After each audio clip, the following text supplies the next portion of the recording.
Opening. This is an audiobook recording of The Devil's Own Heart, M.M. Possessive Romance, written by J.K. Jones and narrated by Martin Oscar and Yoel Davis. It is a Mafia romance with mature themes intended for adult audiences. No part of this audiobook may be reproduced, distributed, or transmitted in any form without the prior written permission of the author. Any resemblance to actual persons, living or dead, is purely coincidental.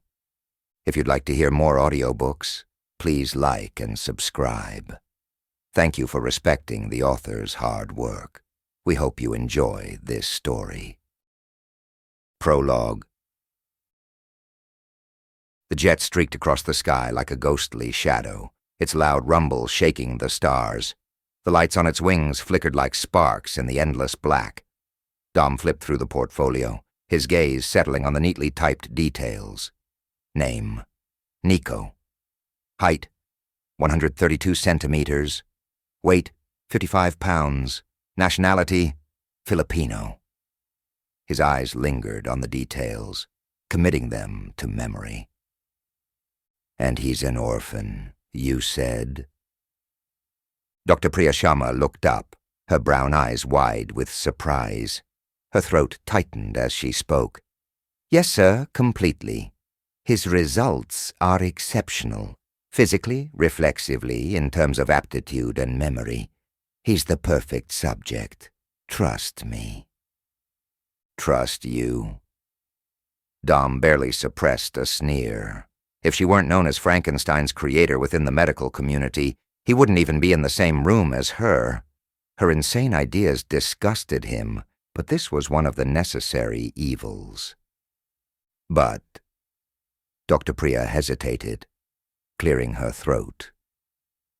His behavioral results were unusual. Dom's eyes narrowed with impatience. Go on, he urged, his voice cold. Dr. Priya took a deep breath, gathering her thoughts before continuing. In typical subjects, the emotional responses fall within predictable patterns, controlled, manageable, no significant deviations. But Niko? She trailed off, her fingers tapping lightly on the table as she searched for the right words. His reactions, his attachment to things. They're erratic, intense, even. Atypical for someone of his capabilities. His emotional range is an unpredictable variable, and that's where we encounter problems. It could interfere with his overall function. Overall function. Dom could have died with laughter, but he stamped it down, his lips curling wickedly. His gaze flickered to a picture of the boy. Sharp, angular, with large, beady caramel eyes and a cherub face. He'd no doubt be the perfect specimen, quiet and unassuming. He fixed his gaze back on Dr. Priya, holding her hostage and daring her to walk the cliff's edge. Everything has its price, and he wondered if she'd engineered this perfectly in order to screw with him. For as long as he's been in this business, he knew getting involved with doctors was a precarious venture, but one Dom never planned to shy away from. So, I guess it's safe to assume you'll need extra funds to fix this anomaly. She met his gaze, her expression unwavering. Of course. I'll administer medication to suppress those responses, Dom. Eradicate the emotions altogether.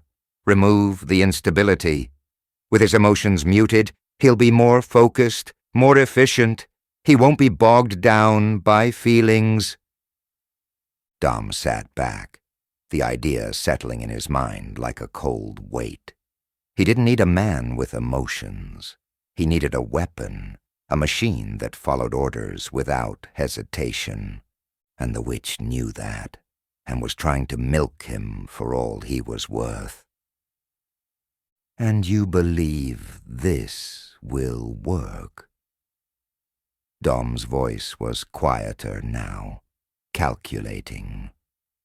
I have no doubts. He'll become the perfect tool, unburdened by the flaws of humanity. She smiled, a cold, clinical expression. Just like you asked. I hope so, Doctor, for your sake as well as your team's. Dom spoke and watched a shadow of terror descend over her face. Dr. Priya nodded stiffly, then went back to staring blankly at her own notes.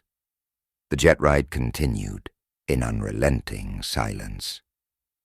The island off the coast of the Philippines was small, discreet, a perfect place to hide a facility like this. Dom swatted at the mosquitoes buzzing around him, their size nearly as large as hummingbirds. The humid air clung to his skin, his black shirt and slacks growing heavier with sweat as they made their way through the dense tropical forest. The heat was unbearable, but Dom didn't show it. He just kept his eyes forward, following Dr. Priya as she led him deeper into the jungle. They arrived at the facility, an underground complex hidden beneath the canopy. It was cooler inside, but the oppressive heat had already soaked through his clothes, making him uncomfortable in a way that only a man like Dom could tolerate. Dr. Priya led him to a large dome, situated within the heart of a makeshift jungle. The moment Dom stepped inside, his heart rate picked up. Niko was there, but beside him was a fully grown wolverine. "What the hell?" Dom spat, unable to hide his disgust. "Do you plan to slaughter my investment before I've had a chance to inspect it?" "Sir," Dr. Priya begged, "please allow the demonstration to play out. You won't be disappointed." Her optimism sickened him, but he stayed silent, watching. The wolverine advanced, moving through the dense forest like a shadow, its body a blur of muscles and fur. It lunged forward, its claws gleaming in the light like needles. The boy had his head down, his hair falling over his eyes like a curtain. Then with a swift motion, Niko punched straight through the wolverine's chest, shattering its rib cage with a sickening crack. The animal's wail was a broken, strangled thing, clawing its way out of its throat, the sound lingering in the air long after it had stopped. The wolverine dropped dead at Niko's feet. Niko remained still, his fist outstretched, his body coiled in a battle stance. He was magnificent. "Are you pleased, sir?" Dr. Priya asked, her voice hesitant. Dom's eyes never left Niko. "Open the doors," he growled. Dr. Priya sputtered, "But he hasn't. He needs time to—" "Open it," Dom snapped, his voice low and commanding. She fumbled with the keycard, her hands shaking as she swiped it. The door beeped, then slid open. Dom stepped inside the dome, the heat smothering. He walked forward, his eyes locked on Niko. The boy was crouched on a massive rock, fiddling with his fingers, his eyes wide and strange, almost insect-like. He looked up at Dom with an expression that was anything but human. "Stand up, boy," Dom ordered, his voice rough. Niko stilled, his head tilting as he looked up at Dom. His eyes were unsettling, too large, too distant, glossy like a beetle's wing. Then, as if obeying a silent command, he stood, his body radiating a power so immense, Dom felt it wash over him like a tidal wave. The boy was beautiful in his own twisted way. Dangerous? And Dom knew with absolute certainty that he was going to be his. "You owe your every breath to me," and in my hands I hold the power to silence it," Dom uttered, taking the boy's hand in his. It was soft and small, so very delicate, and Dom felt like he could crush it if he truly wanted to. This boy stared up at him with the face of a cherub, but the heart of a goblin. Love had no place in the hands of the damned, but together they would rule the underworld. Chapter 1. 10 years later. Niko scaled the walls of the penthouse like a spider, clinging to darkness. His lithe body twisted and coiled along the walls, using the suction cups ingrained into his pitch-black uniform to his advantage, inching closer to his prey. It was a quiet night. Niko savored the cool air as it ruffled his long hair, the hum of traffic far below him, drifting up from the 50-foot drop. The night held him in its grasp, but soon the first rays of dawn would break the spell. With one final leap, he entered the room, his presence silent as a centipede slipping through a crack in the door. Giovanni Morello lay in bed, unaware, his chest rising and falling with the innocent rhythm of a man who had no clue death was already at his doorstep. Niko stood over him, his form blending with the shadows, a living thing hiding in plain sight. Time itself seemed to stop as he waited, the air thick with the silence of impending violence. Niko liked this part the best, how unassuming they all were at least until the very end. He itched to carve this man to pieces because his dom wished it to be. Niko never knew what these people did, only that his dom wanted them to pay for it, and Niko was all too willing to be the one who did. If Dom's thoughts could shape reality, Niko would be the blade that carved his destiny. That's how things have been for the last 20 years, and Niko couldn't have been happier. The man stirred. A lazy yawn, a groggy stretch. But then, his eyes snapped open, and reality began to crash in on him just as Niko's hand closed around his hair. With a single violent jerk, Niko yanked Giovanni's head back, the motion brutal enough to snap the man's neck. Giovanni gasped, his throat choking on air as his eyes filled with confusion and fear. He struggled. They all did, but all it did was tighten the strands, pulling them deeper into the web he had spun. "What are you doing?" Giovanni spluttered, voice cracking, his body writhing beneath Niko's grip. "Who are you? What do you want?" A blade slid from Niko's wrist, its steel glinting in the soft light of the room and curving around the man's throat. "Giovanni Morello," he whispered, "the devil wants to speak with you." Niko hauled Giovanni out of bed, dragging him across the floor like a sack of wet meat. The older man struggled, but Niko didn't relent. Giovanni's boxer briefs barely clung to his shivering body as he squirmed in panic. "Help! Someone help me!" His pleas were like the sounds of an animal, pathetic and pitiful. But Niko didn't care. He had his orders. He always did. Suddenly, the sound of boots echoed down the hall, the pounding of armed guards rushing toward the room. They spilled in, weapons drawn, their voices loud and demanding. "Freeze! Get on the floor!" But Niko didn't flinch. He was already moving, faster than they could comprehend. His twin pistols were drawn in the same fluid motion, his body weaving like a snake through the men. Giovanni was flung into the air with inhuman strength, his body crashing against the ceiling before Niko ducked, his bullets finding their marks with sickening accuracy. Knees were shattered with the sound of cracking bone, blood spraying across the walls like an artist's cruel splatter. The guards crumpled in heaps, their cries fading into gurgles as Niko danced around them. A laugh bubbled from his throat as they dropped in heaps of broken flesh and minced meat beneath the torrent rain of his gunfire. The stench of blood filled the room, thick and metallic, as Niko pressed on. He moved like an apparition, untouchable and unstoppable. The bodies of the men who tried to fight him piled up around him, their limbs twisted and broken, their blood staining the floor like the remnants of a slaughtered beast. Niko didn't even break a sweat as he grabbed Giovanni, yanking him forward and forcing the man's trembling body to stumble after him. The man was soaked in terror, his legs weak beneath him, piss dripping down his leg like a stream. Niko dragged Giovanni out of the penthouse, ignoring the weak cries that trailed behind him, scaling the walls down the penthouse like a spidery creature with a limp thing caught in his clutches. Giovanni passed out some time while Niko was scaling the penthouse, and the sharp smell of piss filled his nostrils. Gross. Niko wrinkled his nose in disgust and tossed the man inside the trunk of an unmarked vehicle.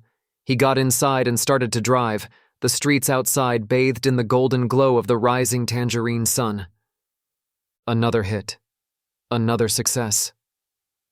Dom would be pleased. Niko's heart fluttered at the thought of his Dom's lips curving in a small smile. Not those mocking ones he gave to the other bodyguards, but ones reserved strictly for him. For his Niko. Dom's black eyes would hold on to his, latching. The faint sunlight would catch his black hair peppered with salt. His strong jaw would tense and jump, eyes flashing with undiluted pleasure at the sight of another job well done. Niko lived for these moments. He could see it now. He would hold his breath as Dom's eyes tracked over him, checking for injuries, but knew Niko would have none. The scuff on Dom's jaw would be thick from another sleepless night of worrying whenever Niko was gone for too long. His button-up would be stretched over his massive chest, his hands fists in his slacks, while his gaze drank Niko in. The thought of all this excited Niko. And he'd noticed that he'd begun to feel strange around his Dom. A possessiveness welled inside him, dark and crushing. A cruel thing that felt insurmountable to him because he didn't understand it. Dom was always surrounded by people, but when he wasn't, when he reserved time just for Niko, he wanted Dom to never leave. Dom's mansion loomed like a jagged crown. The windows were eyes that never blinked, watching. People were always around. Maids, servants, bodyguards, and Niko hated it. The place was a fortress, every corner guarded, every movement observed. Inside, the Virelli family reigned. Dionisio Virelli, known as Dom, the head of the family. Marco Virelli, his loyal yet ruthless brother. Giulio Virelli, their aging father who loathed Niko with a passion that was equally returned. And Alessandro Virelli, Dom's younger sister, as cold and deadly as the mansion itself. Whatever. He avoided most of them when he could, and remained at Dom's right-hand side. He parked the car near the back entrance and got out. He tossed Giovanni over his shoulder like a sack of potatoes and headed straight inside. The servants swarmed the car, and Niko knew it would be burnt to ash and scattered to the winds to get rid of any evidence that might be there. Niko whistled, ignoring the other bodyguard's crushing gaze as he headed straight through the front door. Niko burst open the dual doors of the conference room Dom was in and dropped Giovanni on the floor with a loud, wet thud. The men stilled. Giulio Virelli's face clouded with rage at his audacity in interrupting their meeting. He sat at the head in a three-piece suit, his hair completely white, his stomach bulging over his pants. Dom, Marco, his brother, and several other important men were gathered around the table. Alessandra gave him a cool once-over. Her blood-red lips stood out against her pale milk skin, her black hair tied into an aggressive bun. Her eyes were sharp like daggers, and she wore a crisp red dress that accentuated her voluptuous frame. "Special delivery," Niko announced, knowing it would piss off 90% of the people in the room. He watched Dom's mouth twitch, and Niko's smile grew. Giovanni's body was covered in bruises and blood, his clothes torn to shreds as he lay at Niko's feet, whimpering. His eyes were wide, glazed with fear, his body shaking uncontrollably as he lay in a pool of his own filth. He had no strength left to scream, his voice lost to the terror that gnawed at him from the inside. Niko kicked him, sending him skidding across the foyer, his body slamming against the carpeted floor until his head hit the table with a loud, wet splat. Giovanni's pathetic sobs echoed in the large room. "The devil has come to collect." And as the bloodied heap of Giovanni Morello lay at Dom's feet, Niko watched Dom's expression. Watching his eyes darken, clouding over, the shadow of his immense pride loomed large, a twisted smile curling on his lips. The game had only just begun. "Can't you keep your dog on a freaking leash?" Marco spat out in disgust. "I told you to bring him around the back so we could interrogate him." "Ah, my mistake," Niko replied with a lazy grin. "I must have misunderstood. I thought it was more important to bring him to the front door, right where you'd be waiting." "You little—" Marco hissed, his spittle flying before he forced himself to calm down. He's getting more and more unruly by the day. Marco stood, his broad, muscular frame tense as he strode toward Niko, his tailored black suit sharply outlining his frame. You think you're untouchable because you're my brother's pet. Well, your days are numbered, you little brat. Dom rose and the world seemed to hold its breath. Niko's breath shrank as Dom walked toward him, holding his gaze. He stopped, his eyes assessing Niko like he knew they would, roaming for any injuries and finding none. A thrill shot down Niko's spine when Dom's mouth tugged upward and he reached out, curling his large hand around Niko's nape, his fingers tangling his inky hair. Good work, he breathed, just for Niko's ears alone. Then he cleared his throat. You're grounded for that disgusting display. Go to your room. It wasn't a punishment and they both knew it. Niko loved his room. Nobody except Dom bothered him there. Nobody dared to. Niko smiled and all but skipped out of the room. He didn't turn back as the wails of Giovanni Morello grew and grew, then cut off abruptly. You disobeyed Marco. Niko felt Dom before he saw him. The air thickened, suffocating, pressing in on him. His presence flooded the space, and Niko's heart beat faster under the crushing tension. He paused his video games and turned to the door to see Dom standing at the threshold, his frame so massive that he filled the space. Light streamed around Dom, but half his face was cast in shadows. Did you like my gift? Niko asked, smiling. Dom's mouth twitched and he walked inside, closing the door. Reckless but efficient. Good work. A shiver rolled through him at Dom's deep voice. Thanks. Dom sighed, his hands shoved deep into his pockets. I don't understand why you have to piss everyone off in the meantime, though. Because I can, Niko replied easily, turning off his game. He wouldn't waste these precious moments with Dom, which were becoming fewer and fewer as time passed. When he was young, he rarely left Dom's side, always standing beside him. However, as he grew older and more of Dom's demands took him out of the country and away from the mansion, they saw each other less and less. Niko found he ached for Dom, for his companionship. Nobody here liked Niko. They thought he was unnatural, and his origins were mostly kept a secret except for those in the inner family who knew where he'd come from. Dom was his maker, his creator in all things. Niko wanted to stay with him forever. Dom's smile wrinkled his eyes, and he cupped the back of Niko's head. You've served me well the last few years, and I'm very proud of you. How is the new medication coming along? Niko's smile vanished. Dr. Pira said she wanted to intensify the dosage, but Niko didn't like how they made him feel afterward. She said it was supposed to make him better, faster, stronger, but all he felt was numb. Nothing brought him joy, not even seeing Dom, and after his first dose he wanted to beg Dom to make her stop. He wanted this. The torrent of feelings rushing through him like a great pulsating vein. Not the blanket numbness, the hollowed emptiness of killing. What's wrong? Dom demanded, concern flashing in his eyes. Niko swallowed. He never asked for anything from Dom, he never had to. But this he desperately wanted for himself. I want her to stop. Dom stared at him in complete shock. He blinked several times, then wet his dry lips. Niko, are you sure? I nodded. Yes, I don't like it. You've seen what happens to me afterward. You've seen me stare off into space for hours, lost in thought. You've seen me kill for days, not stopping, just slaughtering.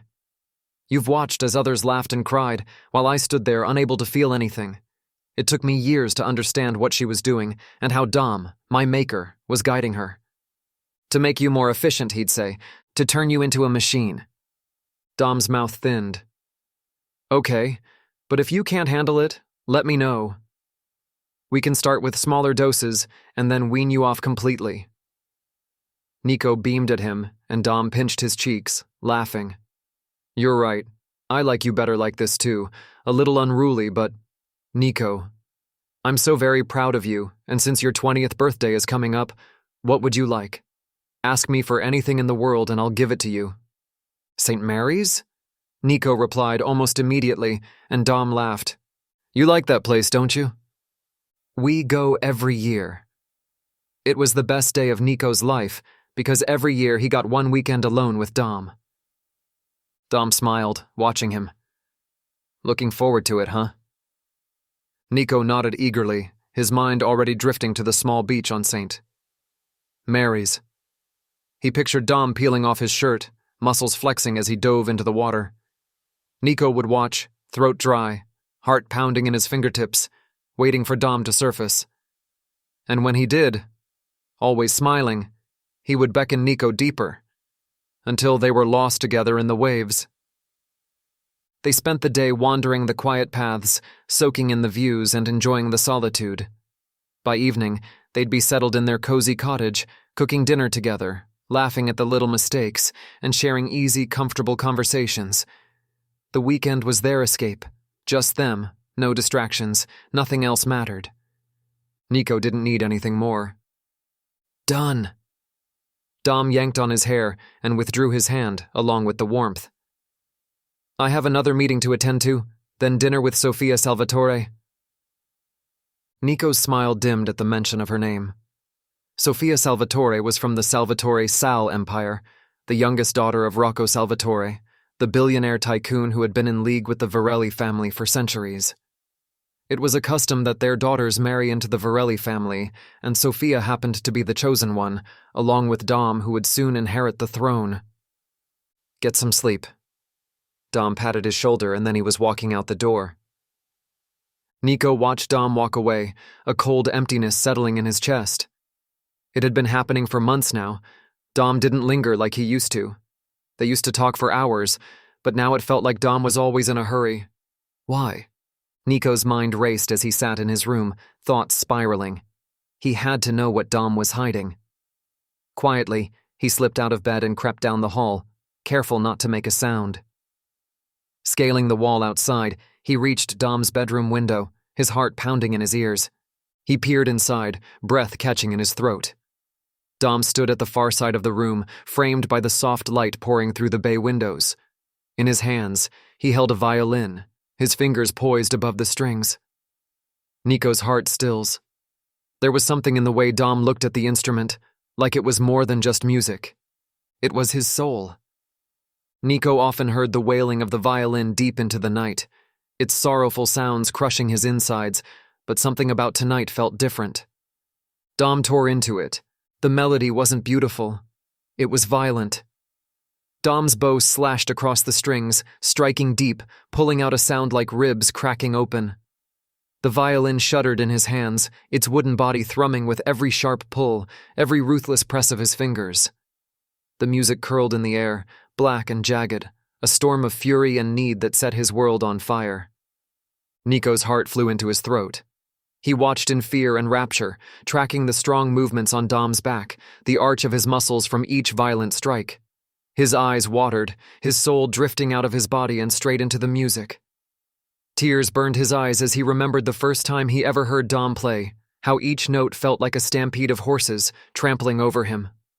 A figure rose beside Dom, and Niko reached for his weapon, ready to kill the bastard on sight, but he froze. The man was bare. He draped across Dom like a blanket, the curve of his backside caught in the moonlight, the round globes plush and soft, but firm. The blond man sank to his knees in reverence, slowly unbuttoning Dom's slacks. Niko thought he'd pass out from all the blood rushing to his head. Dom wasn't gay. He'd seen him with thousands of women. In fact, all the brothers had a steady stream of female lovers coming through weekly, and yet, this was the first man Niko had ever seen in Dom's bed. He felt hot and cold all at once, a feverish blast that turned his insides liquid. Dom didn't stop playing. The melody screeched like the winds of a hurricane. He didn't play it. He devoured it, each note a wound torn open, bleeding sound into the room. The man's lips stretched as he took him deeper and faster. Niko watched, pulse throbbing, face drenched in sweat until the man sank back on his haunches, his mouth and chin glistening. Still, Dom did not stop playing. The man rose and kissed Dom, sharing his spend, passing it between them in a wine-soaked kiss that stole Niko's breath. God damn it! Niko backed away then, fire blazing across his skin. He scaled back down the walls, his vision blurring and his heart roaring in his ears. He knew what he just saw. He wasn't kept completely in the dark about these things. But because of his medication, he never felt anything. Even puberty had been completely uneventful for him. Niko was never meant to want. He was trained to obey, to kill in Dom's name, to exist only as his Mafia king's silent blade. Collared, caged, and kept in the dark. Until tonight. Until he saw Dom kiss another man, something inside him snapped. If Dom belongs to someone, it won't be a stranger. Who was this man anyway? Did he know what Dom liked? What made him laugh? Tick? Cry? No. This bastard knew none of it. Niko pressed his back against the door, the air rushing in his ears. If someone was going to please Dom, it had to be him. And if blood is the price of love, Niko has never been afraid to spill it. Chapter 2. Niko was acting strange. It was Dom's first thought as he regarded his creature across the lavish dinner. Conversation drifted around Dom, rising and falling before being drowned out completely while he watched Niko. His Niko.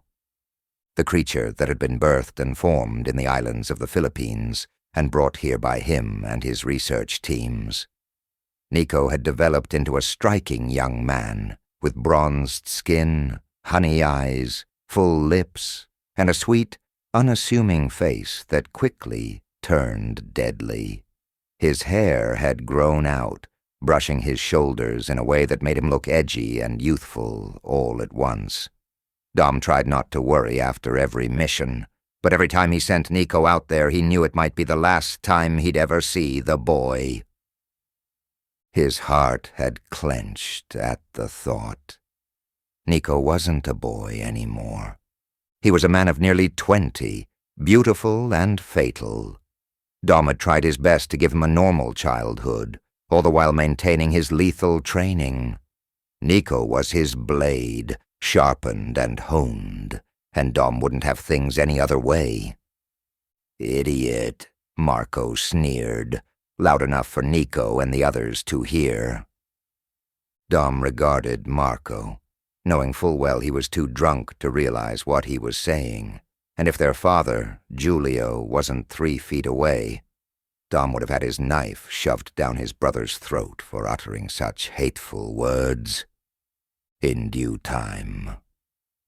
Dom was a patient man, of course, and Marco's days in the mansion were numbered, along with the sick old man, who had some perverse satisfaction in sitting in Dom's chair and acting as if he were the head of the household when he hadn't since his first heart attack that left him bedridden for almost a century. However, new medical trials had strengthened the old man, and in the last few years he was able to walk and get around without aid. Then he barked orders at them, and by the time Dom looked around, the old cur was sitting in his chair. Dom sipped his wine, ignoring Marco for now. If he didn't, he'd punched a hole straight through his freaking face. Alessandra leaned towards him. Her dress plunged all the way down to her navel, and her large bosoms were on full display. "Brother, how long do you think this will last?" "Soon," I whispered to her, and she curled her blood-tipped nails around my wrists. Alessandra was the smart one, and she knew it was only a matter of time before I fully took the throne, and Giulio would be nothing more but a faded memory. In order to do that, however, I needed the submission and support of the rest of the families. The Morello dynasty was finished, with Giovanni Morello's head mounted on their family gates just this morning. The news had broken headlines, shattering records as the police raced to point fingers at who could be the culprits of such a despicable crime. Who indeed? Dom wanted to snicker, but refrained. Giovanni Morello died a hero. He died for his family. For the family. So that Dom could rise and rise higher above the rest, levitating like a god. And he would be that soon enough, and if he played his cards right. First, he needed to be rid of the old man and his idiot brother, who did nothing but irritate him. Marco could be controlled, but if he got it into his head that he wanted power too, then Dom would simply have to destroy him. Alessandra was something else. She didn't want the throne. She wanted something far worse. She wanted to control the man who sat on it. It didn't escape his notice how she spoke to the other families, whispering his praises while quietly plotting her own rise. Oh yes, Dom knew her very well indeed. "Dearest sister, how was your visit to Gianna Salvatore?" Dom asked, and the conversation went silent around him. Alessandra laughed, her blood lips pulling into a smile that never reached her eyes. "Good, dearest brother, although you should visit your fiancé more, or else people will talk." "They'll talk, but not for long. How is my soon-to-be father-in-law?" "Alive and thriving. Thank you for asking. I can't wait for Gianna and Sophia to become my real sisters." She leveled him with a hard glare, and one he equally returned. Alessandra shared their father's dark eyes, and Dom knew her soul was blacker than his. He'll never forget the day she caught him with the chauffeur, his pants around his ankles, and told his father, who beat him half to death while their mother stood around and screamed. Alessandra had lingered in the shadows, her eyes dry, her expression triumphant, and that day he knew her soul was made of the blackest metal. Dom's father and sister hadn't spoken of it.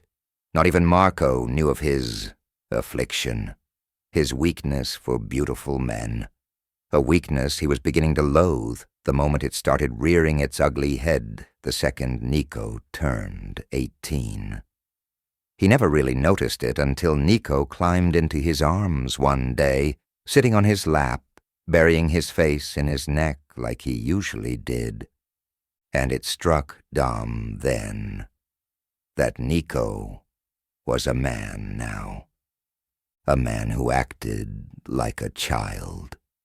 Dom put distance between them almost immediately, claiming work overseas, trying to put him into more jobs while he buried himself in work.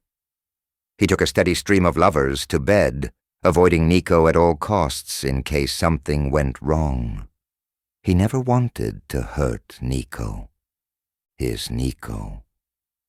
And yet the more he went away and came back, the more he saw Niko retreat into himself, becoming melancholy. Dom's throat tightened, constricting around the emotions rising in his throat. Niko was his creature, his bodyguard that he'd shaped and reformed, molded into his image, and things had to stay that way. Love had no place in the hands of the damned. But Dom knew he'd gone soft for Niko. Softness was starting to show, and others were beginning to notice. If there was one thing Dom had learned, it was that having a weakness could be deadly. Marco wasn't foolish enough to directly attack Niko. He knew he'd never survive, but he took every opportunity to break him down emotionally. And Dom could see it in Niko's eyes. Each word Marco threw at him cut him to the bone. "Good evening, everyone."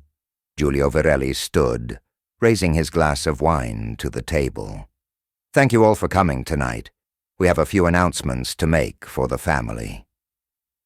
Giulio Virelli was a large man, his three-piece suit bursting at the seams, and Dom knew his father had once been a handsome man, but disease had ravished his body.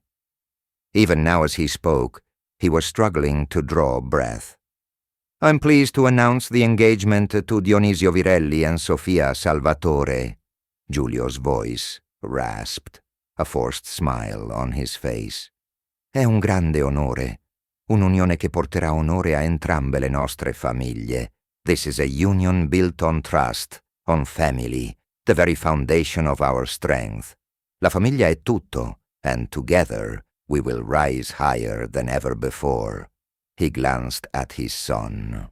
"Dionisio, mio figlio, sarà il pilastro su cui costruiremo il futuro. Together, you will carry the weight of our legacy." Dom stood, watching his father, and smiled.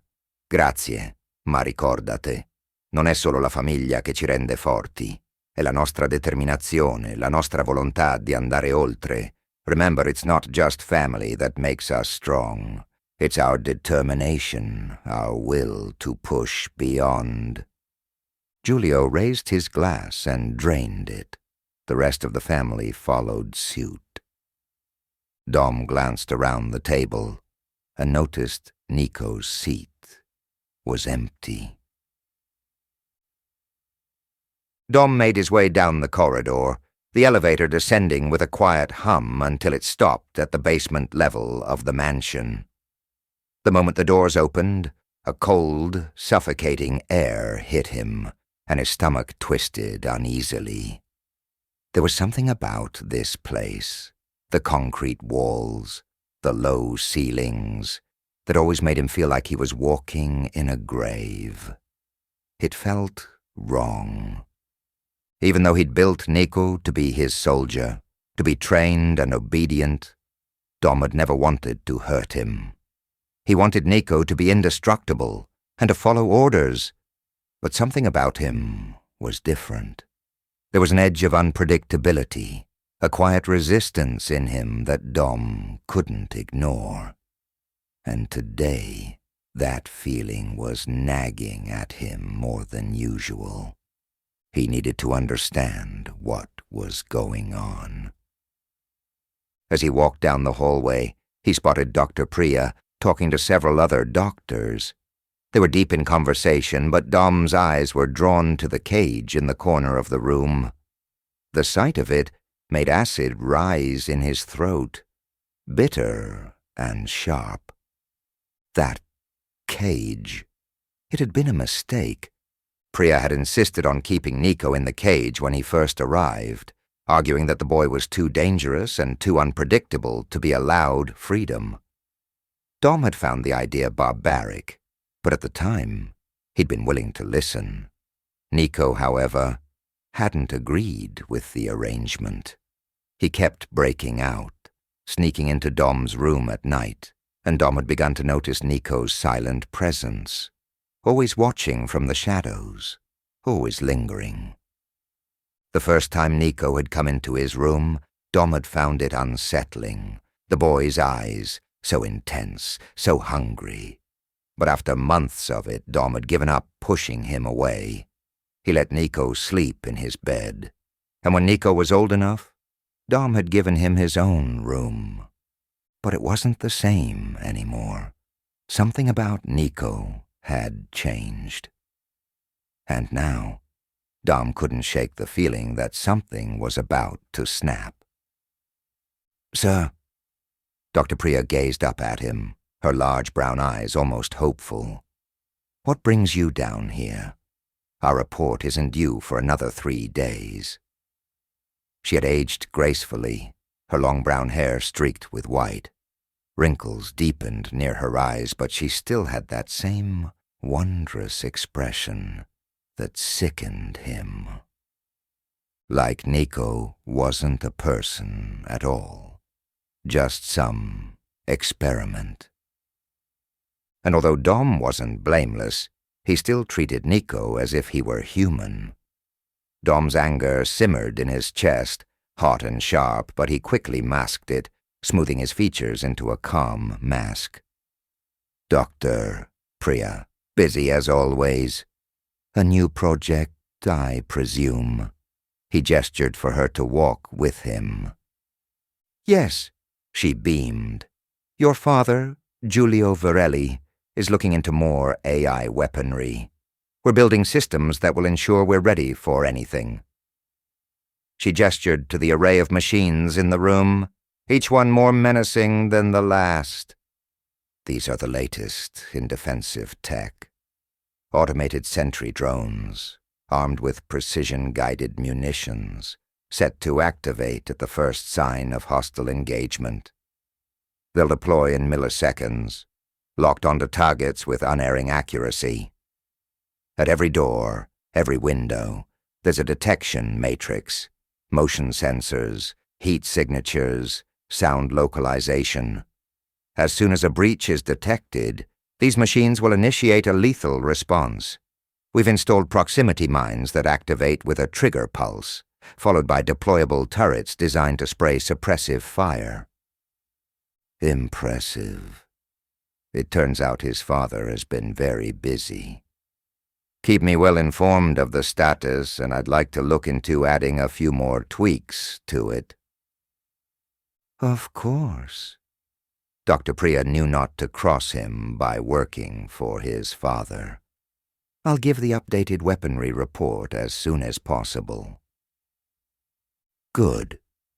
Dom let his contemptuous gaze linger on her before fluttering away.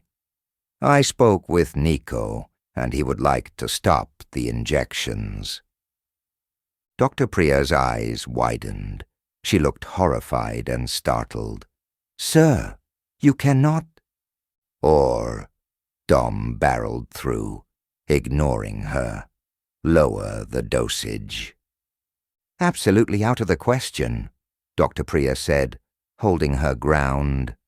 Without empathy, there's no hesitation, no doubt. He follows orders without question, no moral compass to hold him back. It's the perfect formula for creating a killer. If we stop the injections or lessen them, everything will unravel. He'll experience emotions he's never known before, things like fear, remorse, guilt. He'll become erratic, unpredictable. His mind will no longer be a weapon. It will be a liability. The program would fail. He would fail. And I cannot allow that to happen. Dom's mouth went dry, the taste of metal creeping up the back of his throat. But what of life? Love? Happiness? Couldn't they see that Niko yearned for all those things and Dom was far too weak to deny him that? Yes, he was a killing machine. He wasn't made to think or feel, but Dom desperately wanted Niko to have that experience. He understood the risks, but his heart lurched at the thought of keeping Niko like this for the rest of his life. He couldn't do it. Dom stared down at her, hatred brewing in his veins. All the years he'd known her, he'd never truly liked her, and not because she wasn't a good doctor. It was her lack of soul that disturbed him. To her, Niko was a number, a caged thing, a creature meant to be fed and poked and probed and researched. And when Niko first came to him, Dom felt the same. But over the years he grew to love Niko. He grew to care for him, to love, to yearn. He wanted Niko to have the best. And if he didn't need him so badly right now, Dom would have taken him out of the program and sent him to Europe so that he could finally experience a normal life, with friends and maybe a lover, a wife, or children. That was the life Dom wanted for him. Eventually the wars would end, and Dom would be the victor. What would happen to Niko then? He couldn't be his bodyguard forever. Stop the dosage. Dom's voice was cold, cutting through the air. Dr. Priya gasped in shock, but Dom's glare silenced her immediately. One more word, and you're out. I'll have Dr. Ahmed take over. He knows how to follow orders without all this drama. Dr. Priya's mouth slammed shut. Dom left the room, He was taking Niko away, far away from this place. They'd celebrate his birthday in Sicily, then he'd give Niko the choice. Stay and fight, or experience his life in a different country. He'd give Niko the choice he never had growing up. Dom parked the Aston Martin in front of the villa, its stone walls weathered by time. The sun slipped lower, casting the stones in a golden light, while the waves crashed gently against the brick foundation. Salted air curled around them, thick with the scent of brine and wild rosemary. Niko stepped out, his face softening into something Dom rarely saw. Pure happiness. He breathed in deeply, his chest rising with the salty breeze, eyes glimmering like the ocean's surface at dawn. The villa, white and radiant, seemed to hum with life, shutters fluttering like the wings of a bird. At that moment, Niko seemed unburdened, his spirit alive and free in the endless horizon. "Let's go." Niko took off to the shoreline, leaving Dom with all the bags as usual. But he didn't mind. It was Niko's birthday after all, and Dom took extra care to make this day special. Dom stepped into the villa, and the servants immediately approached, taking the luggage from his hands. "Everything's in order for tonight." "Si, signore," one of the staff replied. "Dinner will be served promptly at 8. We've prepared grilled fish, roasted vegetables, and fresh pasta. For dessert, a matcha cake, just as requested for Niko." "Perfect. Make sure it's all just right."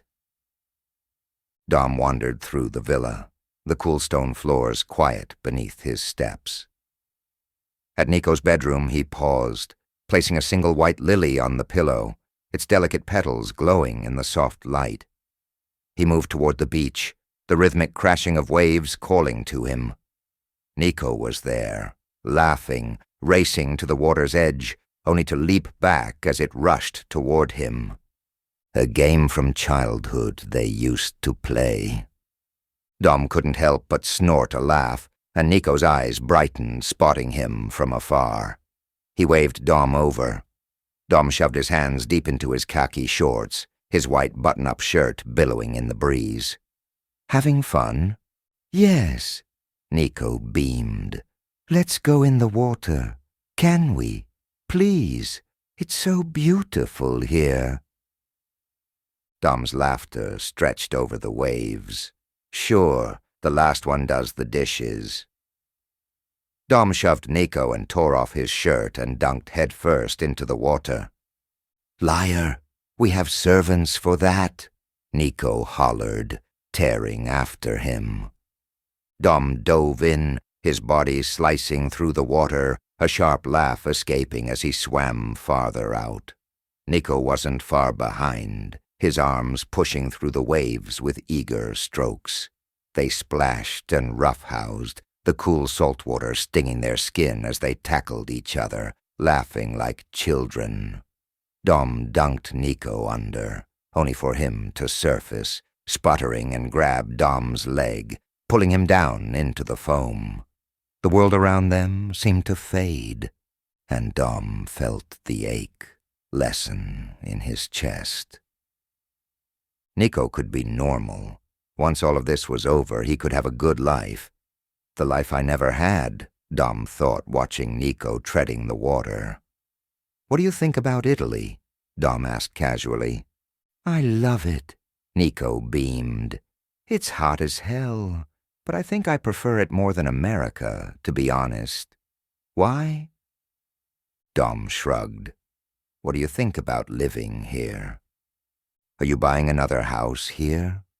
Niko wrinkled his nose, his eyes gleaming like two pools of caramelized sugar. "God, please don't. You already have enough houses to build a damn castle.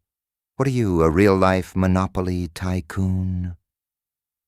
Dom barked a laugh. "How do you know how many houses I have?" "I listen. Plus, it's not rocket science. You spend money like you've got a golden toilet somewhere." "But Marco, He spends like it's a challenge, which, whatever, I couldn't care less. But you? You throw tantrums like a spoiled princess when you don't get your way. A spoiled princess, huh? Maybe I'll start wearing a tiara just to match your image of me. Nobody would dare talk to him like that, especially if they wanted to live. But he was glad that Niko didn't fear him like the rest of them did.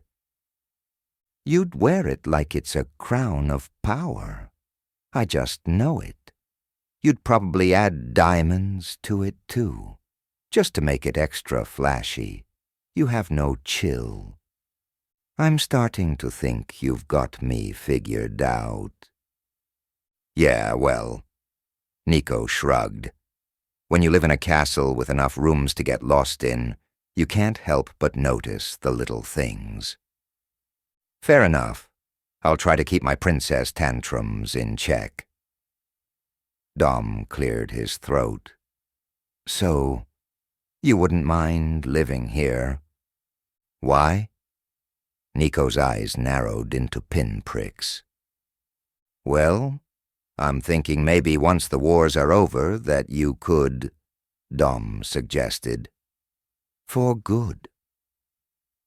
A look of pure, unadulterated betrayal flittered over Niko's face. Crap. Dom's stomach twisted into a knot as tears welled up in Niko's eyes before spilling over. Hey, calm down! You want to get rid of me? Is that it? You want me gone? Do I disgust you, too? No. Dom was moving before he registered it, taking Niko into his arms. I'm sorry. I'm traveling so much I thought you'd want a normal life. My life is with you, Niko said sternly. Is this about last night? The same man I saw in your room? Are you in love with him? Dom's jaw almost dropped. What man? Then reality came crashing down around him. You're still sneaking into my room. Answer the question, Niko spat. Are you screwing him, and you want to replace me, right? No. Christ, Dom hissed, running a hand through his hair. He was horrified Niko had found out about that. It was something he never wanted Niko to know about him, because it was so dangerous. He let out a harsh breath. I don't know what to say. Say you won't get rid of me. Haven't I been good? Haven't I served you with all my heart and soul? Niko was screaming now, and Dom couldn't stand it. He dragged Niko into his arms and hugged him tightly. I'm sorry. Damn it, I meant for this to be a surprise. I wanted to surprise you for your birthday. I'm sorry, forget I said anything, please, Niko. Niko's breath stuttered, but his arms came up around to hug Dom back. Crap, what a mess. Dom sighed, pressing a kiss to Niko's temple. He never wanted to hurt him. You know what my life has been like, what my father made me do. You're the only person I trust, Niko. The only one I have in my heart. I got scared. I know this might be confusing for you, but I don't want to hurt you. I want you to be safe. When I take the throne, I'll have so many enemies, and I can't risk losing you. You won't, Niko cried. I'll be safe. See? Even on my last mission, Doctor, Priya says I'm almost indestructible. I can dodge bullets. I can move fast. But you're still human, Niko.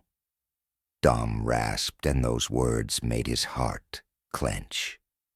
He was a super soldier, but at the end of the day he could still get shot. Even with his enhanced healing abilities, Niko could still die. Niko drew back, his gaze searching as it landed on Dom's. You're scared for me. Dom offered Niko a small, brittle smile. Always. I won't fail you, Dom. I wasn't born a weapon. I was made one. You shaped me like clay on a wheel until I didn't know where your hand ended, and I began. Dom took Niko into his arms and crushed him to his chest. Chapter 3. Once the seed had been planted, it had taken root. Niko stood at the edge of the bed, watching Dawn sleep. It was a habit he'd been forced to break as he grew up, and one that he only indulged in when loneliness threatened to choke him, gurgling up his throat like black tar. The image of that man on his knees festers in Niko's mind like rot. He was made for Dawn, shaped by his hands, trained to serve. If Dawn wants another, then Niko must become something more. He must twist and bend, reshape himself into the thing that Dawn desires the most. Niko felt like he was floating on a sea of nothingness, watching the distinct rise and fall of Dawn's massive chest. His pecs were dusted with light black hair, his dark lashes fanned out on his cheek, while his whispery, breathy snores filled the room, stretching the walls with the low, rhythmic hum. Niko felt a little crazy then. He wanted to slip into the blankets beside Dawn, gather the remnants of the day in the sun, and press them into Dawn's skin. But he refrained. Instead, he slipped out of the room through the window. His fingers clung to the ledge like the hooked legs of a mantis, poised and waiting before he dropped landing soundlessly on his feet on his balcony. Niko sat on the ledge, his feet dangling just above the crashing waves of the sea. Watching Dawn felt like being enfolded, drawn into an invisible current that left no room for escape. His presence was heavy, yet intoxicating, like the slow curl of cigar smoke in a room, inevitable, inescapable. It was confusing, as it was exhilarating. Niko knew there would be side effects of not taking the medications, but he didn't know they would happen so fast. He went to bed, stripping down to nothing, lying in the sweltering sheets completely bare with the rolling heat pressing over him. He was dreaming. Niko seldom dreamed, his mind a vast wasteland of nothingness. But tonight, he was dreaming. The pleasure was swelling, cresting, all-consuming, stretching along the lengths of his nerves. He was nothing but the pleasure now, a live wire of current. Dawn was there, hovering, looming like a wraith. Niko was a candle in the darkness. He groped the smooth lines of his body, his chest, his concave stomach, reaching and reaching until he found the pulsating desire. Feeling the blood moving fast in his heart, in his fingertips, feeding and aching, so much aching. The first strike was a white-hot spark. The second sent a jolt through him. And then Niko was falling, his body plummeting, heart hammering as his breath ripped from his chest. His lungs seized, the air gone, suffocated by the sheer drop. The ground rushed up, too far to catch him. Panic twisted his insides, but his mind screamed. There was no stopping now. Niko's eyes opened to a new day, a day unlike any other. At first, he panicked, thinking maybe Dawn had heard him last night, his soft, wounded cries that had transformed into mewling calls of desire. But when he came downstairs, dressed in khaki shorts and a red t-shirt, Dawn greeted him like he normally did, with a warm, infectious smile, his glasses perched on the bridge of his nose while he read the newspaper, heedless of the supernova that had taken place last night. "Good morning," Niko beamed, taking a seat beside Dawn and immediately digging into the breakfast spread. Freshly baked croissants with golden flaky layers, rich espresso in tiny cups, and creamy ricotta drizzled with honey. Plump figs and slices of cured prosciutto nestled next to crusty bread, the aroma of citrus-filled marmalade lingering in the air. All of his favorites were carefully curated and designed for his delight. "Good morning," Dawn eyed him. "You look well rested. Did you enjoy your birthday dinner last night?" Niko nodded eagerly. After they spent their time swimming in the sea, Dawn had treated him to a very nice dinner with all his favorites, and they ate and drank a bit more before going to bed. "Excellent. I have some business in the city.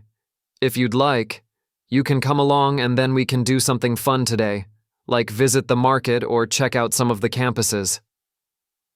Niko met Dawn's unwavering gaze, nausea churning in his stomach. Their conversation last night had upended Niko, turned his world inside out and outside in. Dawn wanted him to leave.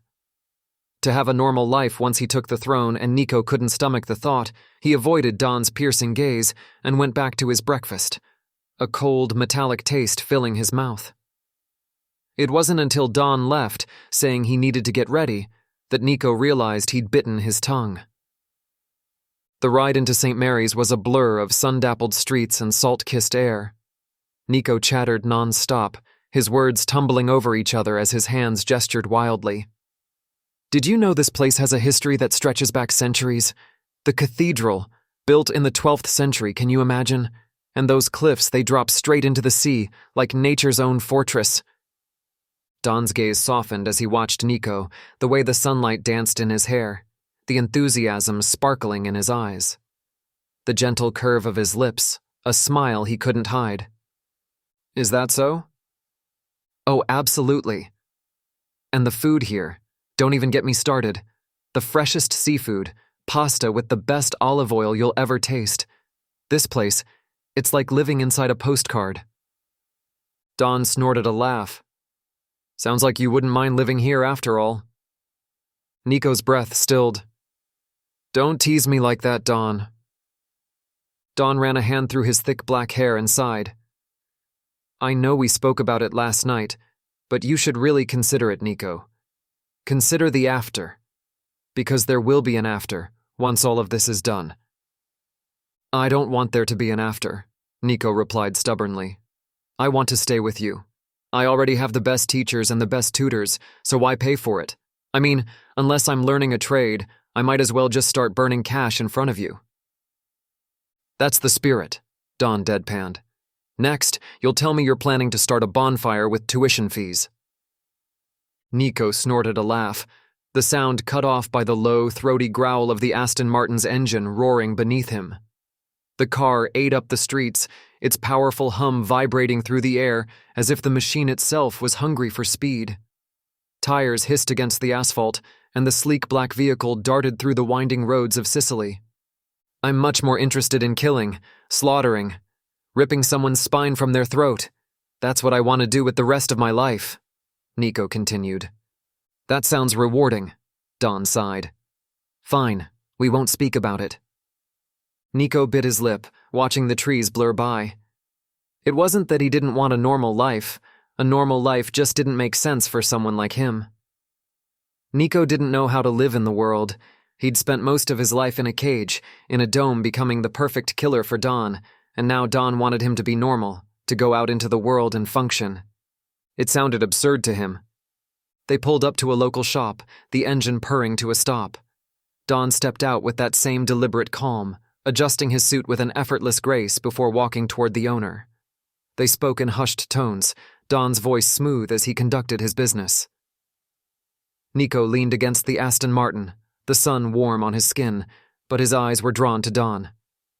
Through the corner of his eye, he watched Dawn, tracking the way his hand rested on the owner's forearm, calm and comforting, as though the touch meant nothing at all.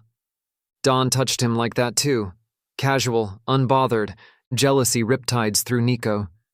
It was quick, sharp, like a sudden crack of thunder in a clear sky. His chest tightened. Dawn's eyes wrinkled in that familiar way that caused Niko to ache, and before he could stop himself, he was stomping towards them, interrupting their conversation. Are you finished? I thought you'd spend the whole day with me. It was so out of character that it startled Dawn, who'd been in a deep conversation with the owner. Rage flared in the depths of his pitch-black eyes, a hidden beast rearing its ugly head, and Niko almost flinched back, but refrained. I apologize, Mr. Moretti. My ward here is somewhat impatient and has forgotten his manners. But he won't do that again. Am I right, Niko? Niko swallowed. Yes, sorry. He went back to lean against the Aston Martin, his face burning from humiliation. What the hell was wrong with him? Why did he march over there and start trying to order Dawn around? Did he have a death sentence? Niko crossed his arms, staring off into the distance until a stall caught his eye. His feet moved almost on autopilot, drawn by the glint of small treasures in the sun. The market stall was cluttered with silver rings, delicate charms, and colorful stones. But it was the black pearl bracelet that caught his attention, its deep, almost eerie luster drawing him in. How much for this? The woman behind the stall eyed him, a smirk playing at the corners of her lips.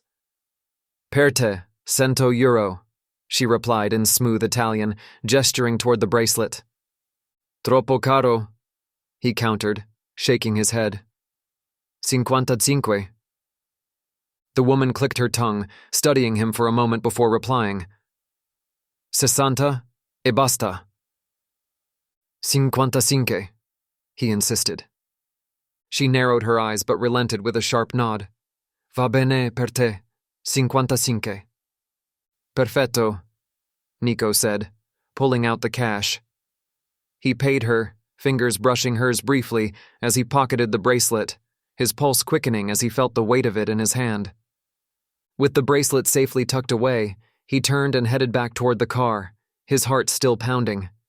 As he neared, Don was waiting for him, arms crossed, his jaw clenched tightly, a muscle ticking in his cheek. Niko's steps slowed as he approached. Don rounded on him, his voice low and cutting. Don't ever pull that crap again. Do you hear me? Yes, I'm sorry. I'm not freaking kidding, Niko, Don barked. This was a very important client. I will not tolerate any insubordination coming from you, do you understand? Insubordination? What was he to Don? His sword and shield? Or someone he cared about above all else? Niko was so confused. Everything was freaking confusing. He knew he was created by Don, crafted by his hands, but he couldn't just be that. Niko swallowed down his rage, his eyes flicking up to Don's. Sorry, it won't happen again. Don nodded, accepting his apology. What do you have there in your pocket? Nothing. Let me see. No. Niko backed away, terrified. Don's mouth twitched and he laughed, grabbing Niko's head and bringing their foreheads together. You know you can't hide anything from me. I'll figure it out sooner or later. I prefer later, Niko replied, his mouth curling. They were standing so close, and Niko let the hunger spur him forward, rolling his entire body on the balls of his feet so that he could look deep into Don's eyes. Don was slightly taller than Niko, wider too, built with thick corded muscles and a strong jaw. Niko couldn't keep his eyes off him. Time slowed down, his hunger cresting like a great wave. He let it crawl up his throat and pulsate in his fingers. Don's black eyes darkened, narrowing slightly, shrinking with something Niko couldn't name. It wouldn't take much to close the distance between them. They were sharing the same air, scorching it, hot and heavy, as it pressed between them. The heat burned Niko's face the longer he looked at Don. Would he kiss him like he kissed that man the other night? Hot and brutal, unrelenting and decimating, carving open his mouth? Don pulled away. What do you want to do? Niko crushed down his disappointment. Guns. I want to look at guns. You have enough guns, Don snorted. That can't be your idea of a good time? What if it is? What if I was nothing more than a ruthless killer? The ruthless killer that would do anything to stay by your side? Don shook his head. No guns, no weapons. It's your birthday. We can go to the market or to the beach, but none of that for now. Another wave of irrational fury took over Niko. Why did Don even bother asking him if he was just going to tell him what to do? Then again, they had decided to go to the market earlier to walk around and maybe catch dinner by the sea. They made their way through the narrow streets, and Don drew a few curious looks with his sharp attire. Tailored suit, black leather shoes gleaming, too refined for the market. They breezed past the stalls, the scents of fresh produce and spices wafting in the air. Don negotiated with a few sellers, making the exchange seem effortless. His large palm pressed to the lower part of Niko's back, steering him gently through the crowd. Niko's heart throbbed in his throat, the warmth of Don's hand bleeding through the fabric of his shirt. Giddiness spread through his limbs, unsettling and thrilling all at once. What school did you go to? Niko asked, trying to dispel the heat flooding his cheeks. I went to Scuola Duca di Carini. It was an elite boarding school perched on the cliffs, overlooking the sea. My father had gone there, and his father before him. And then we moved to America once I graduated, Don replied. It is a tradition of the Vellini family, one I plan to uphold. Is that why you wanted me to go? Niko asked. Yes, Don answered, steering Niko towards the docks. Niko, you have too much to offer the world. Yes, I need a shield, but maybe if you see things and come back. I don't want to leave. Tears burned in Niko's eyes with the thought. A wave of distress washed over him, making it hard to breathe. Don sighed. Fine. We won't speak of it for now. In a few years, perhaps we can revisit it.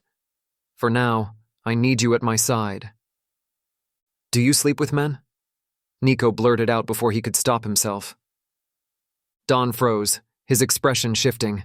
He looked around to make sure no one had heard, panic flashing in his eyes. I'm sorry, That man, do you? Do that? Don's jaw jumped, his eyes like flaming black coals. You're young, you don't understand. I understand, Niko interrupted quickly. I understand more than you think, Don. Then you'll know what is expected of me, that my heart and my head don't always align. So? Was his father making him do this? Niko let that realization come over him like ice water trickling through his veins. Do you want me to kill him for you? Niko asked, his voice steady despite the storm raging inside him. Don stared at him incredulously, then threw his head back and freaking laughed. He cupped Niko's face, pulling him in closer as he kissed both of his cheeks. Niko's heart fluttered, heat crawling all over his face the more Don held him, his beard scraping against Niko's skin. Yes, would you? Don replied, his eyes wrinkling with mirth. Once the seed had been planted, it burrowed into Niko's soul like a parasite, coiling its tendrils around his every thought. Don had shaped him, molded him, and now, Niko was nothing more than a reflection of his creator's will. His heart no longer beat for himself, but for Don. His orders, absolute. Niko was his creation, his tool, his darkness to wield. And he obeyed. Chapter 4. Niko was quiet. Don thought as he pushed his fork through the overcooked pasta, the noodles clumping together in a gluey mass. The sauce, meant to be rich and savory, tasted like tin and cheap tomatoes, an afterthought of seasoning barely masking the bitterness.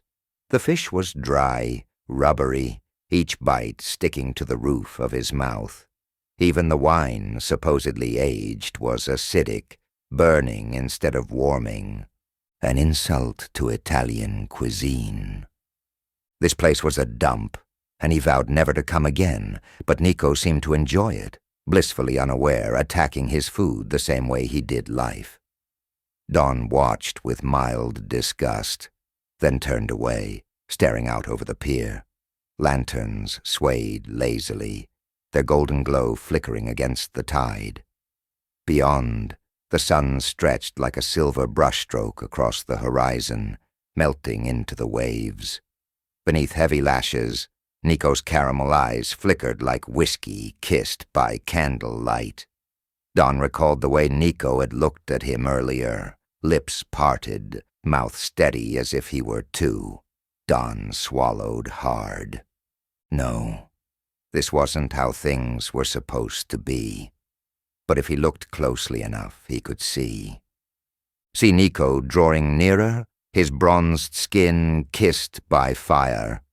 Molten, liquid. He'd curl around Don, burrow himself closer to him, and Don would enclose him inside, like a mother in her giant wings. For that's all he was to Niko, the mother and the father, everything wrapped into one. Don knew things were starting to shift. Tilt sideways, the ground giving way from his feet. But lo and behold, he was still clinging to the earth, his blunt nails digging in while he dangled above the precipice. The plunge that would slaughter them both. This could not be. Don viciously stamped down his desire. this crushing desire that welled deep within him. He tore his gaze from Niko's dimpled cheek. Skin a tapestry of molten bronze? His skin shimmered where sweat pooled in the hollows of his collarbone. Such lovely bones. The twin ridges of his collarbones flared like the spread of moth wings, delicate yet deceptively strong. Don didn't know when his gaze started to linger there, but he spoke quickly, distracting himself from his wayward thoughts. "Enjoying yourself?" Niko beamed at him. "Yes, thank you, Don." "Good. We leave tomorrow."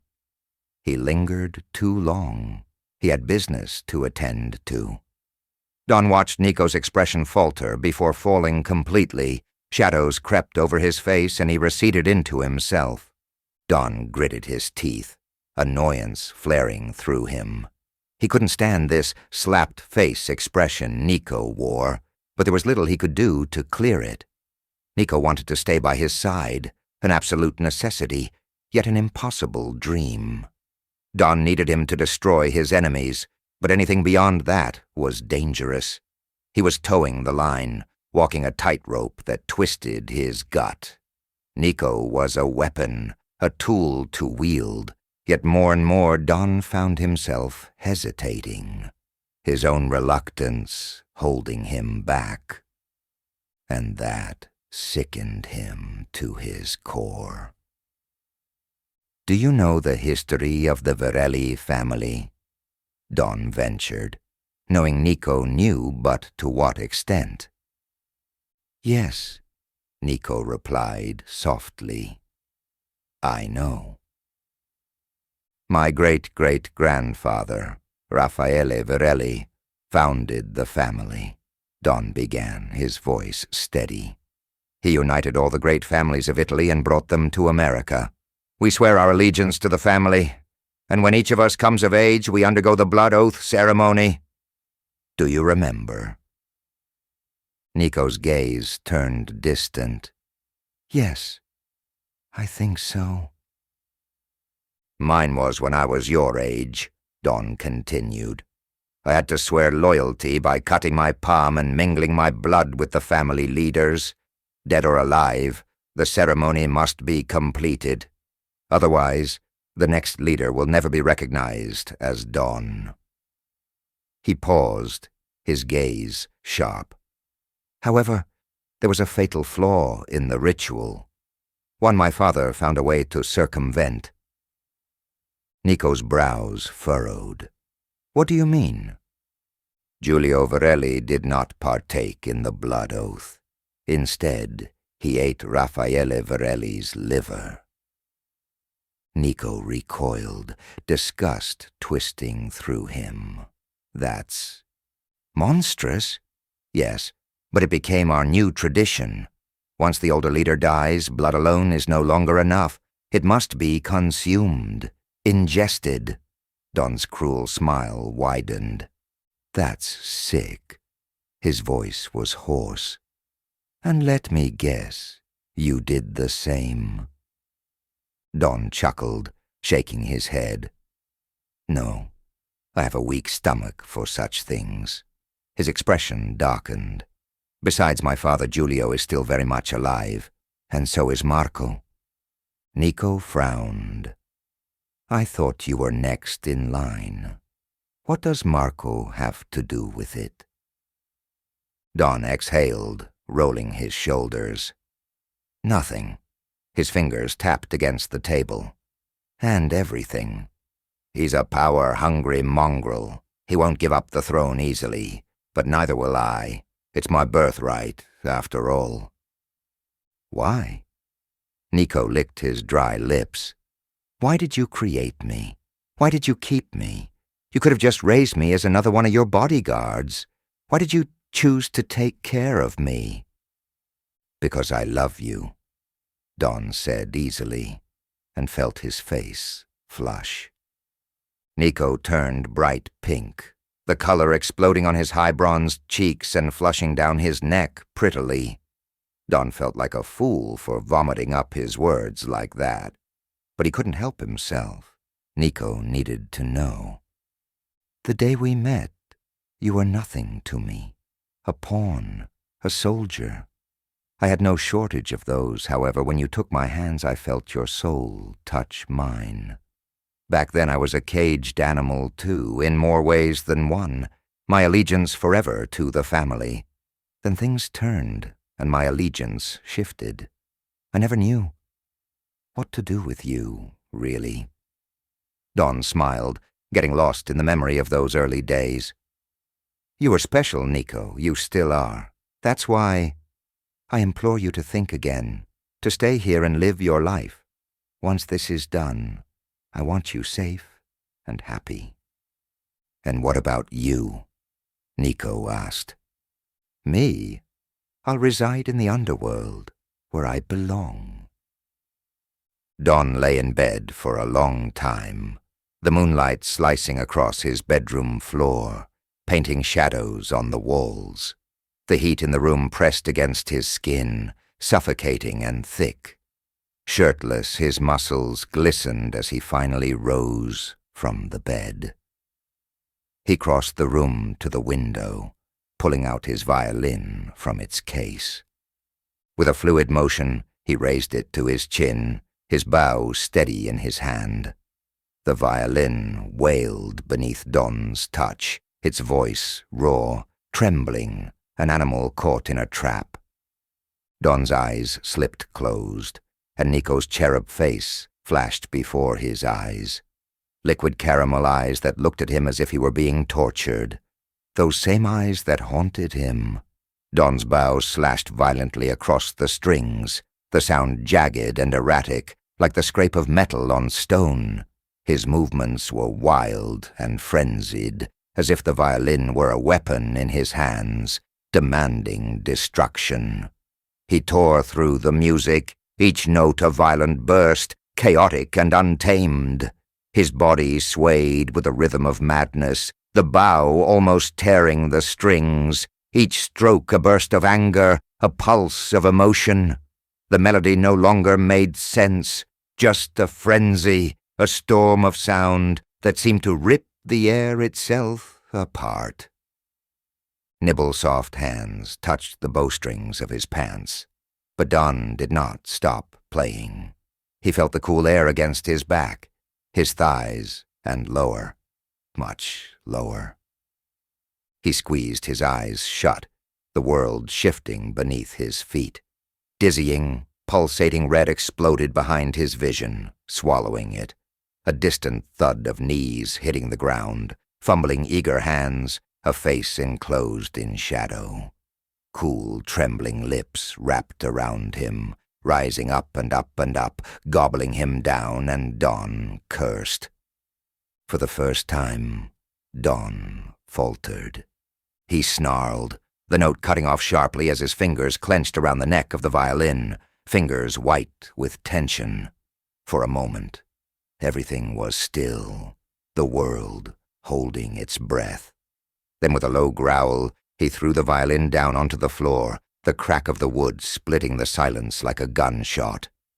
Sweat dripped down his brow, chest heaving as the fury coursed through him. Don grunted, fisting Niko's hair and hauling him to his feet. Niko gasped, lips parted, staring at him, lips wet and glistening. Jesus Christ! How did things get so far? Don held Niko there, frustration and rage rising over him, a storm building in his chest. Brutal, raw. His anger was a supernova, explosive, all-encompassing.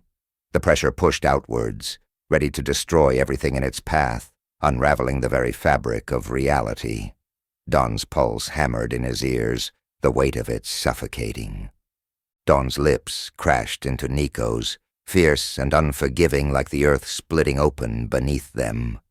It was a kiss that felt like a comet hitting the planet, a world-destroying collision, shattering everything. The force of it knocked the air from Niko's lungs, burning, breaking, each second unraveling him further. Don's hands gripped Niko as if the world would slip away if he didn't hold tight enough. It was all-consuming, rage, lust, possession, all tangled into one cataclysmic kiss, swallowing them both whole, making the earth beneath them tremble. Niko launched himself at Don, throwing his skinny arms around his neck and clinging to him. God help him. Don felt weak, a useless husk as he bodily dragged Niko to his bed. The heat between them was unbearable.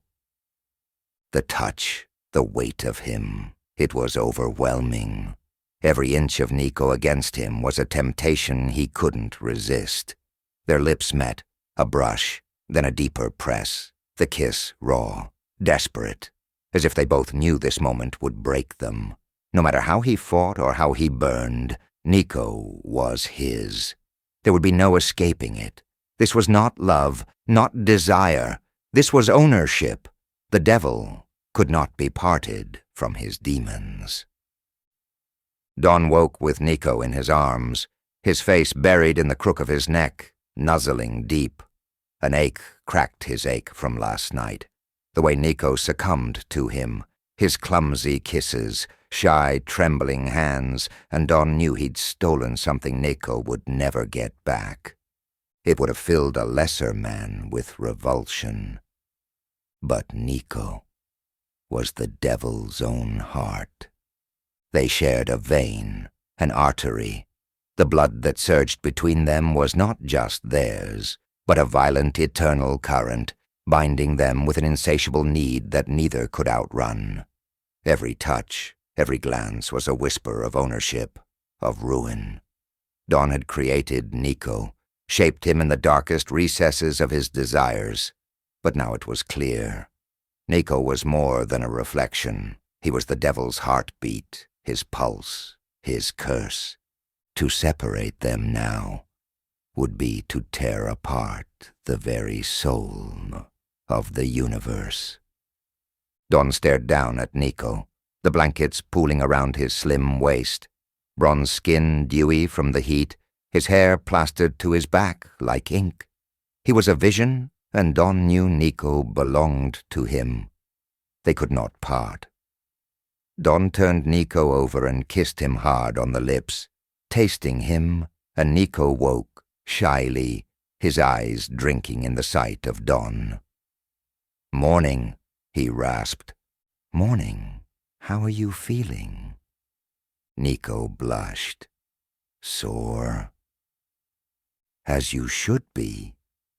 Don stroked his cheek. "It wasn't my intention to do anything to you while we were here."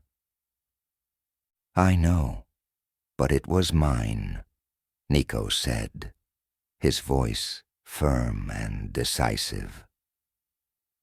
"Nothing has changed, Niko," Don warned. "You are my weapon, my sword. That's what I need from you." "Everything has changed," Niko declared, kissing Don on the lips. "I love you." Don's heart flew, and he stared at Niko in shock. He hadn't been expecting that. Then again, it was natural for those types of feelings to arise, given what they'd done the night before. A cold anvil of fear dropped inside his stomach. No, this couldn't happen. Panic seized his breath, and he dragged Niko into a brutal kiss. "You cannot." The last person who loved Don was dead, beaten to death and thrown in a river. It wasn't safe to love Don. The only reason his family let Niko live was because they couldn't kill him. If they knew, if anyone knew, he was almost hyperventilating by the time he pulled away. "Don, Niko," Don bit out harshly. "You must keep your distance when we get back. Nothing has changed. Promise me this. It's not safe. I won't risk losing you." "Because you love me too, or because you won't get your throne?" It was a valid question, and it threw Don off more than he was willing to admit. What was the throne without Niko by his side? Don's throat constricted. He licked his lips and hugged Niko closer. The words were lodged deeper in his throat, choking him. Of course, he loved Niko, but loving the devil was a different thing entirely. It was a fire that burned and consumed everything in its path, a dangerous thing to desire, let alone need. But Niko was his, bound by blood and sin, and Don had no choice but to follow where it led. Don forced himself to forget that night. They returned home in silence, the air thick with unspoken things. Each of them went their separate ways when they reached the mansion. Don was swamped with work, drowning in it, sending Niko out on missions almost every night. His heart pounded as he stayed up late, waiting, hoping for Niko's return. The thud of his heart echoed in the stillness, a frantic beat that only quieted when he heard the lock click, and Niko's familiar whisper cut through the air. A week after their return, and with all his doors and windows locked tight, Marco showed up. "Father wants to see you in the facility." Don's eyes narrowed. What facility? The facility he built? His mind raced, and a shadow crossed over him. Don had been buried in the engagement documents from the Salvatore family, and the contract was a simple arrangement, a marriage, no strings attached. Sophia was set to come by tonight. Don hadn't spoken to Niko about it yet, but he knew he'd have to. He needed to mitigate any unwanted reactions. Don headed down to the facility, his steps heavy with the weight of what was coming. Marco was ahead, his face unreadable, but the tension in the air was thick enough to cut with a knife. They reached the dimly lit room where Giulio waited, pacing back and forth, his expression murderous. "Do you know what that brat did?" Giulio shrieked his voice, a harsh, strangled thing that Don rarely heard from his father. The sight was unnerving. Don tilted his head, keeping his expression neutral. His eyes shifted toward Giulio, whose fury was palpable. Giulio sneered and tossed a severe crest onto the floor. It rolled to Don's feet, tapping lightly against his polished Doc Martens. Salvatore. God damn it! Niko had already known. Don's throat went dry, the realization sinking in. "He attacked them!" Giulio raged, the veins in his neck bulging. "Slaughtered half their guard in an hour. We're supposed to make an alliance with them, and now Salvatore wants his freaking head." His father's face was purple, eyes wild, his voice a shrill scream. "You drag him down here," Giulio spat.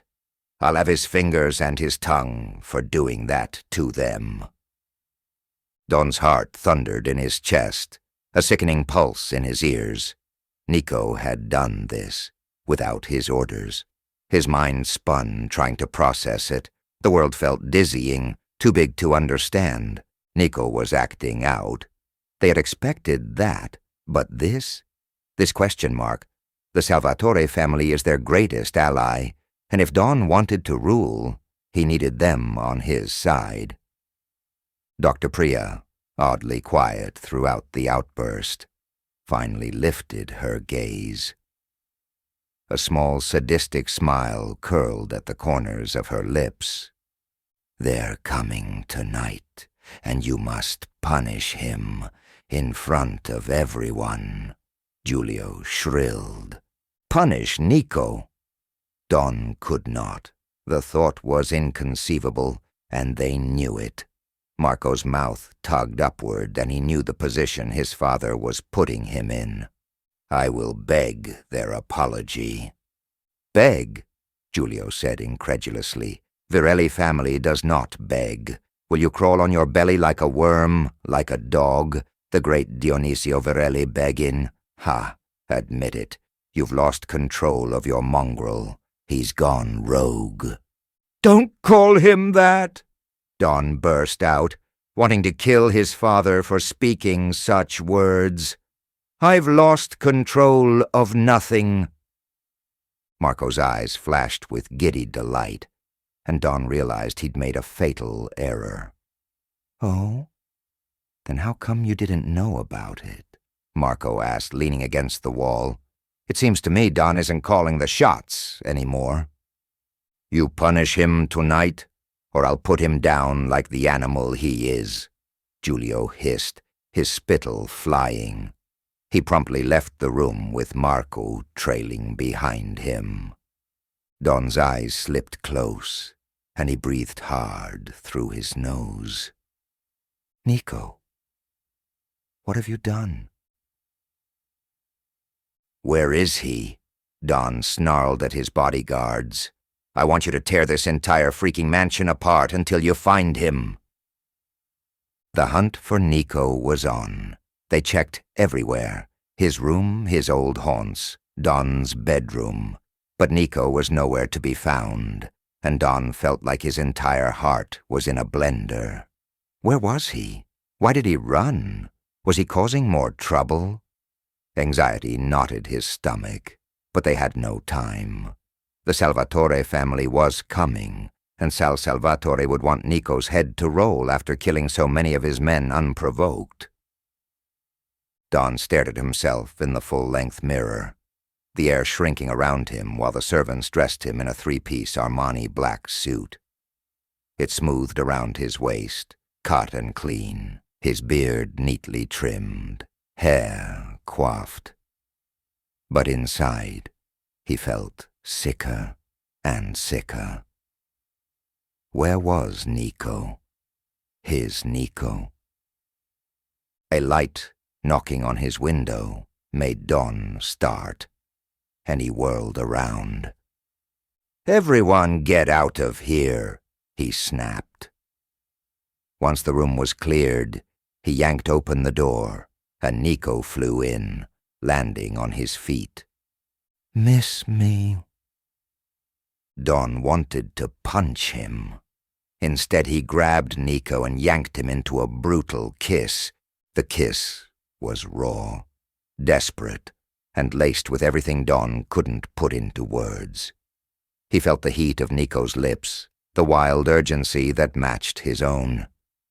Niko's hands were everywhere, gripping his shirt, pulling him closer, as though trying to fuse their bodies together.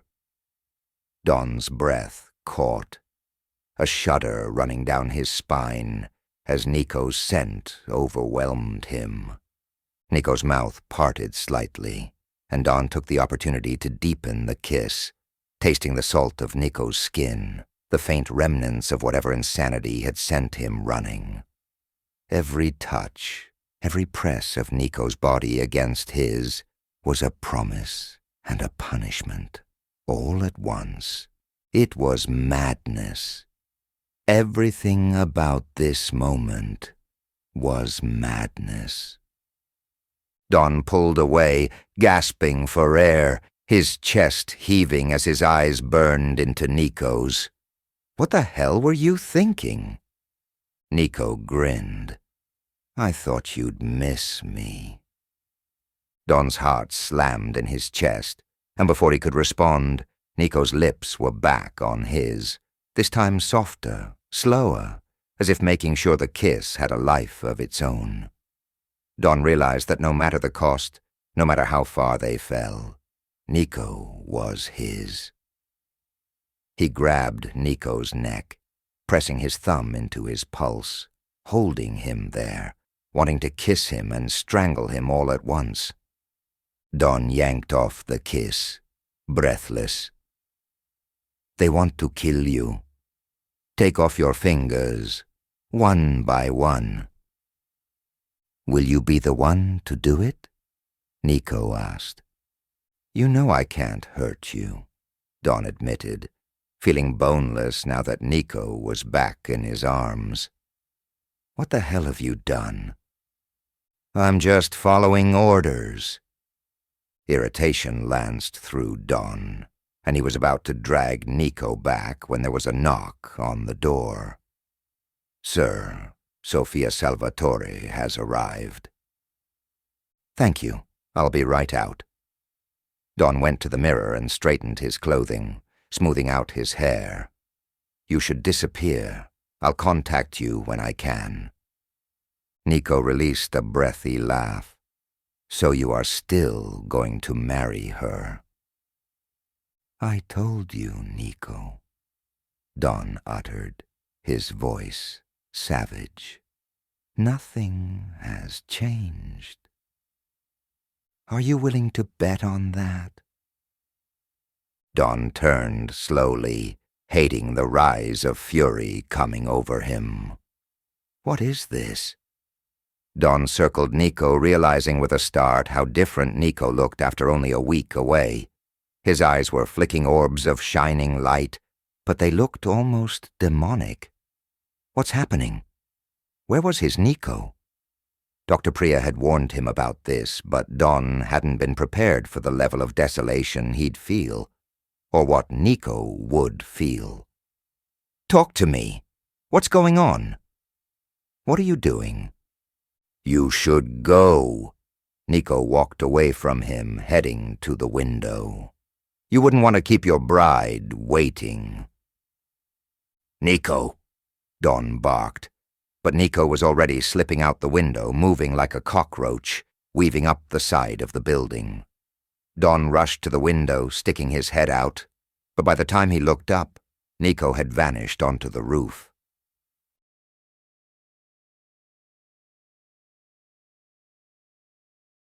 Chapter 5. Sofia Salvatore was objectively pretty. Niko thought, watching her arrive at the main ball.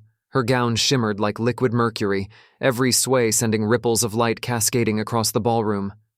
She was a vision as she descended the staircase, the wine-soaked carpet muffling her steps, her manicured fingers curled elegantly around Sal Salvatore's bicep. Niko had only seen Sal Salvatore a handful of times, but he shared many of the Salvatore family's physical attributes: dark hair, dark eyes, and a cruel twist to his mouth. He was a tall, thin man, with a ghostly praying mantis expression, constantly tilting his head this way and that way without ever blinking. Niko found him a little unnerving, but then again, what did he expect in the den of vipers?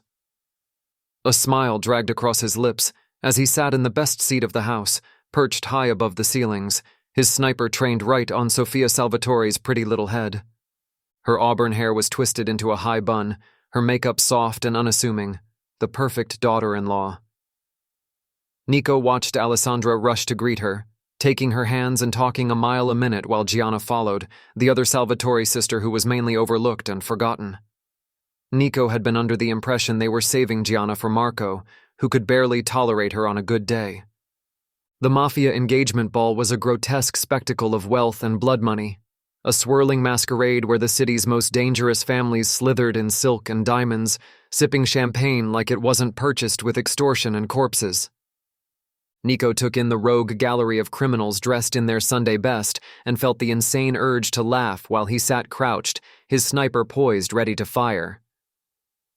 He lined up the scope, and it landed on Alessio Cortello, the old goat himself, sitting like a bloated spider in the center of the room, his rheumy eyes watching everything with the suspicion of a man who knew he deserved to be poisoned.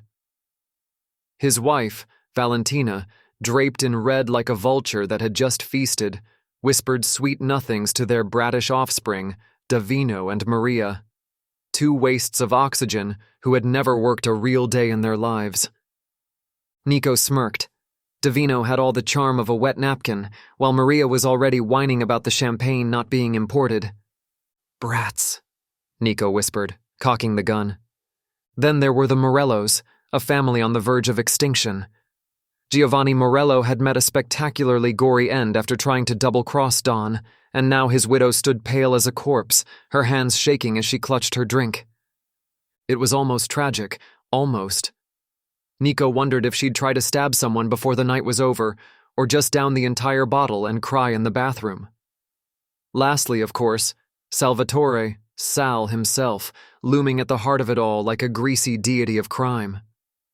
The man was a walking cliché, expensive suit, too many rings, and an expression that said he'd kill for sport just to liven up the party. These were the families that ruled the night. The underworld, as Don called it.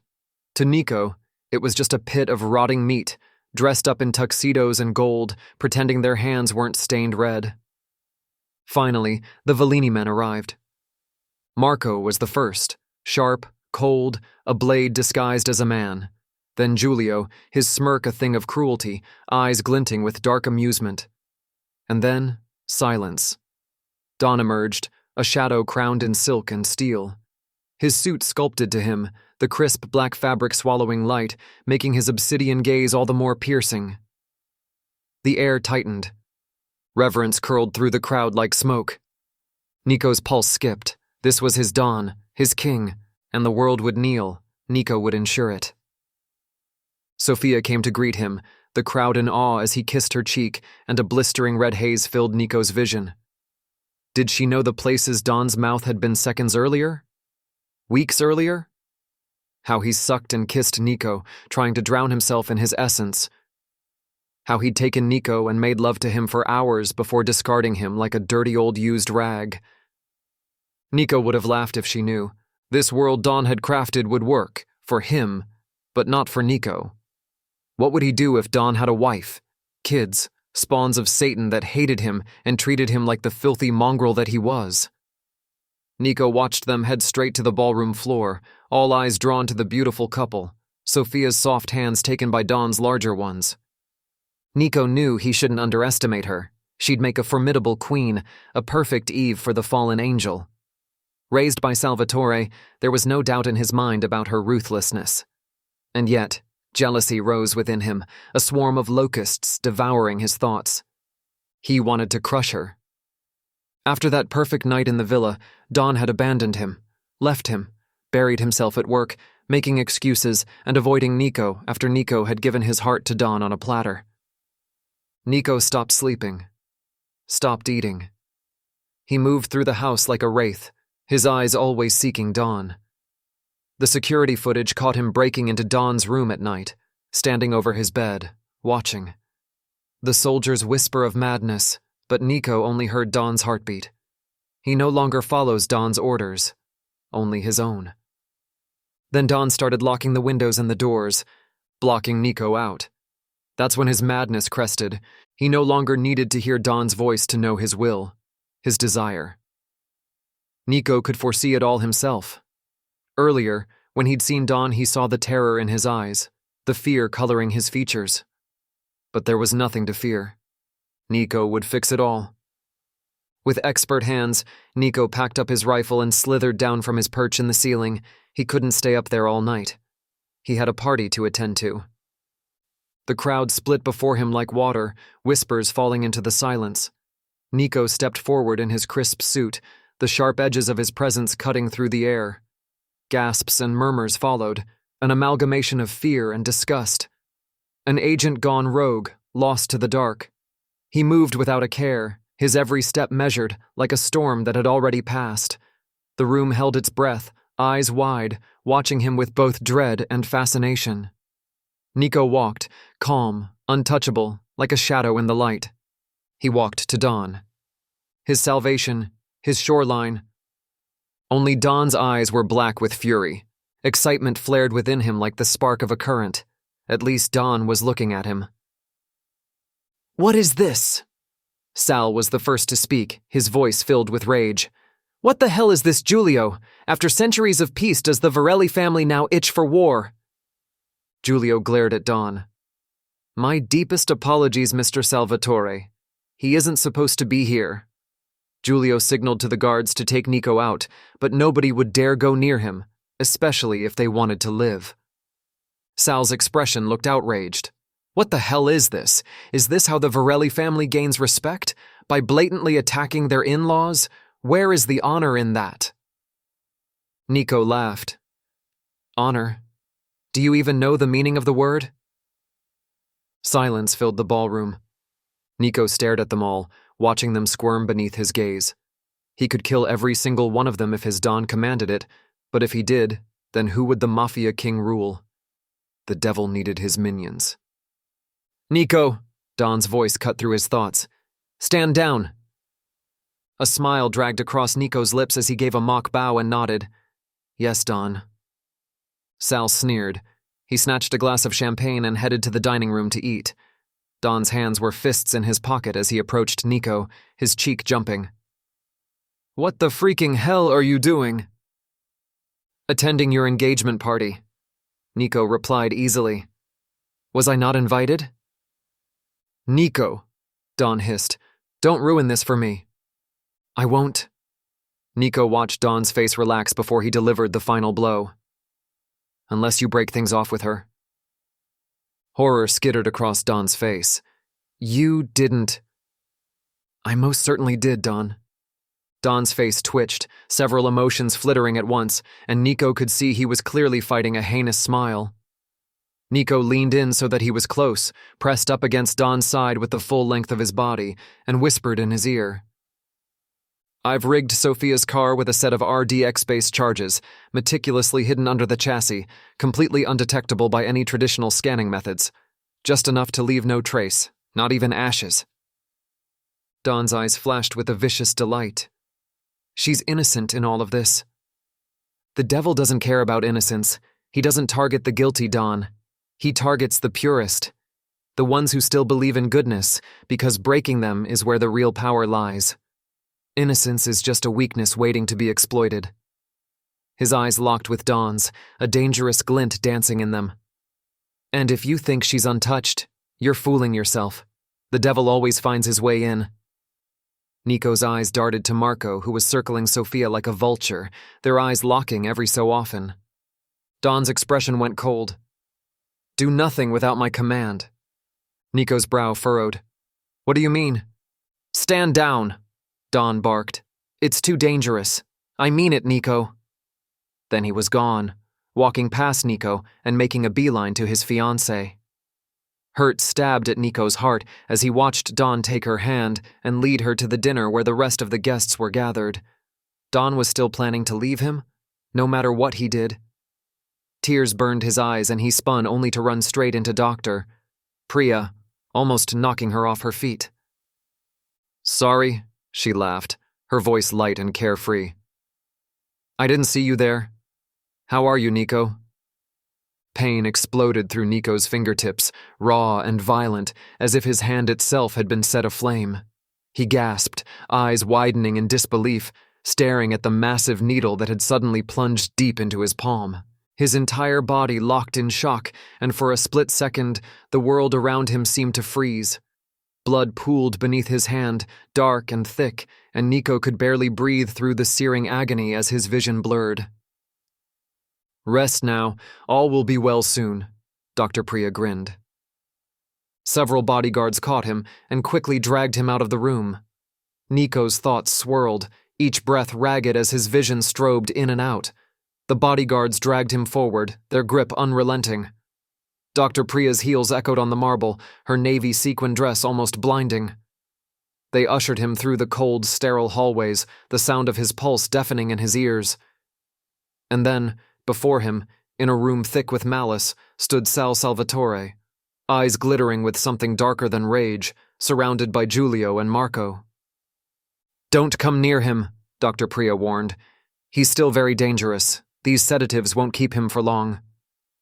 "What do you plan to do?" Giulio demanded. "First, we must administer the injection, Doctor." Priya explained, filling the syringe with a clear liquid. "Only then will he calm down. I warned Don. I warned him Niko was unstable, that he was going rogue, but he didn't listen. He can't see it." Her words choked off, strained with frustration.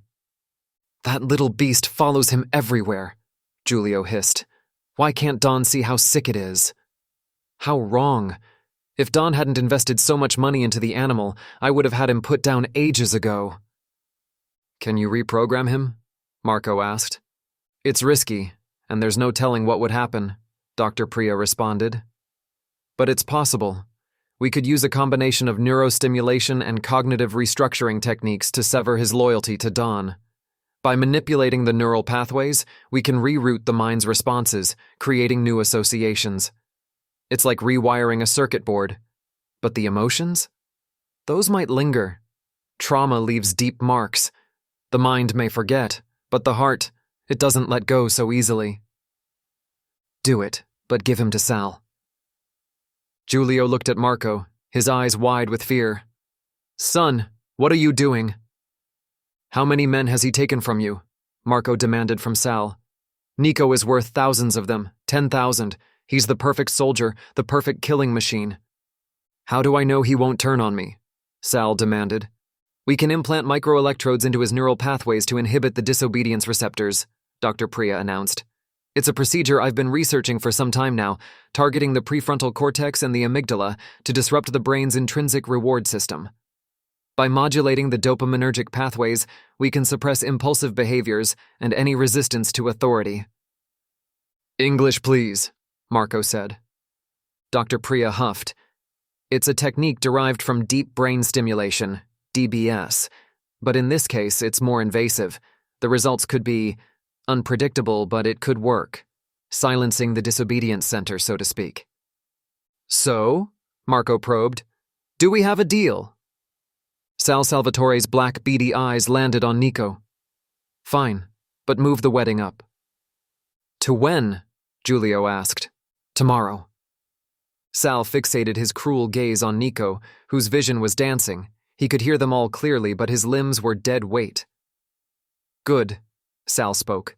But first, I want what's owed to me. Sal struck Niko then, his fist making everything go dark. Chapter 6. Don felt the ghostly fingers of unease at the nape of his neck. He gazed around the dinner table, watching, but 3 key players were missing.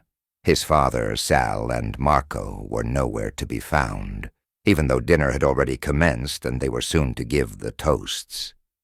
Niko was gone, too. Don's heart beat like a bird's wing.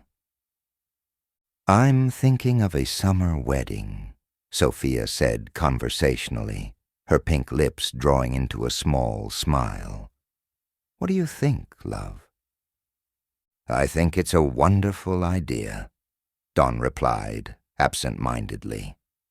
They were halfway through dinner, so the feast lay in ruin, a graveyard beneath the ballroom's golden glow. Silver platters, once filled with prosciutto and figs, bore only scattered remains. Olive oil pooled on abandoned bruschetta, smudged crystal glasses cradled the dregs of Barolo, dark as spilled ink. Cannoli, dusted in ghostly sugar, lay beside tiramisu, sinking into itself, its espresso-kissed layers dissolving.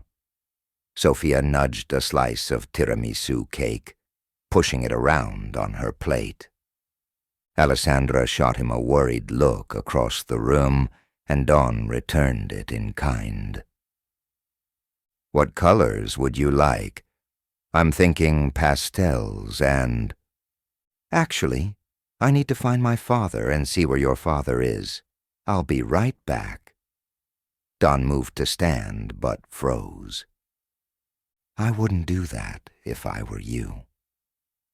Sophia sipped her wine, smiling at those who smiled at her, but her gaze frosted over with ice.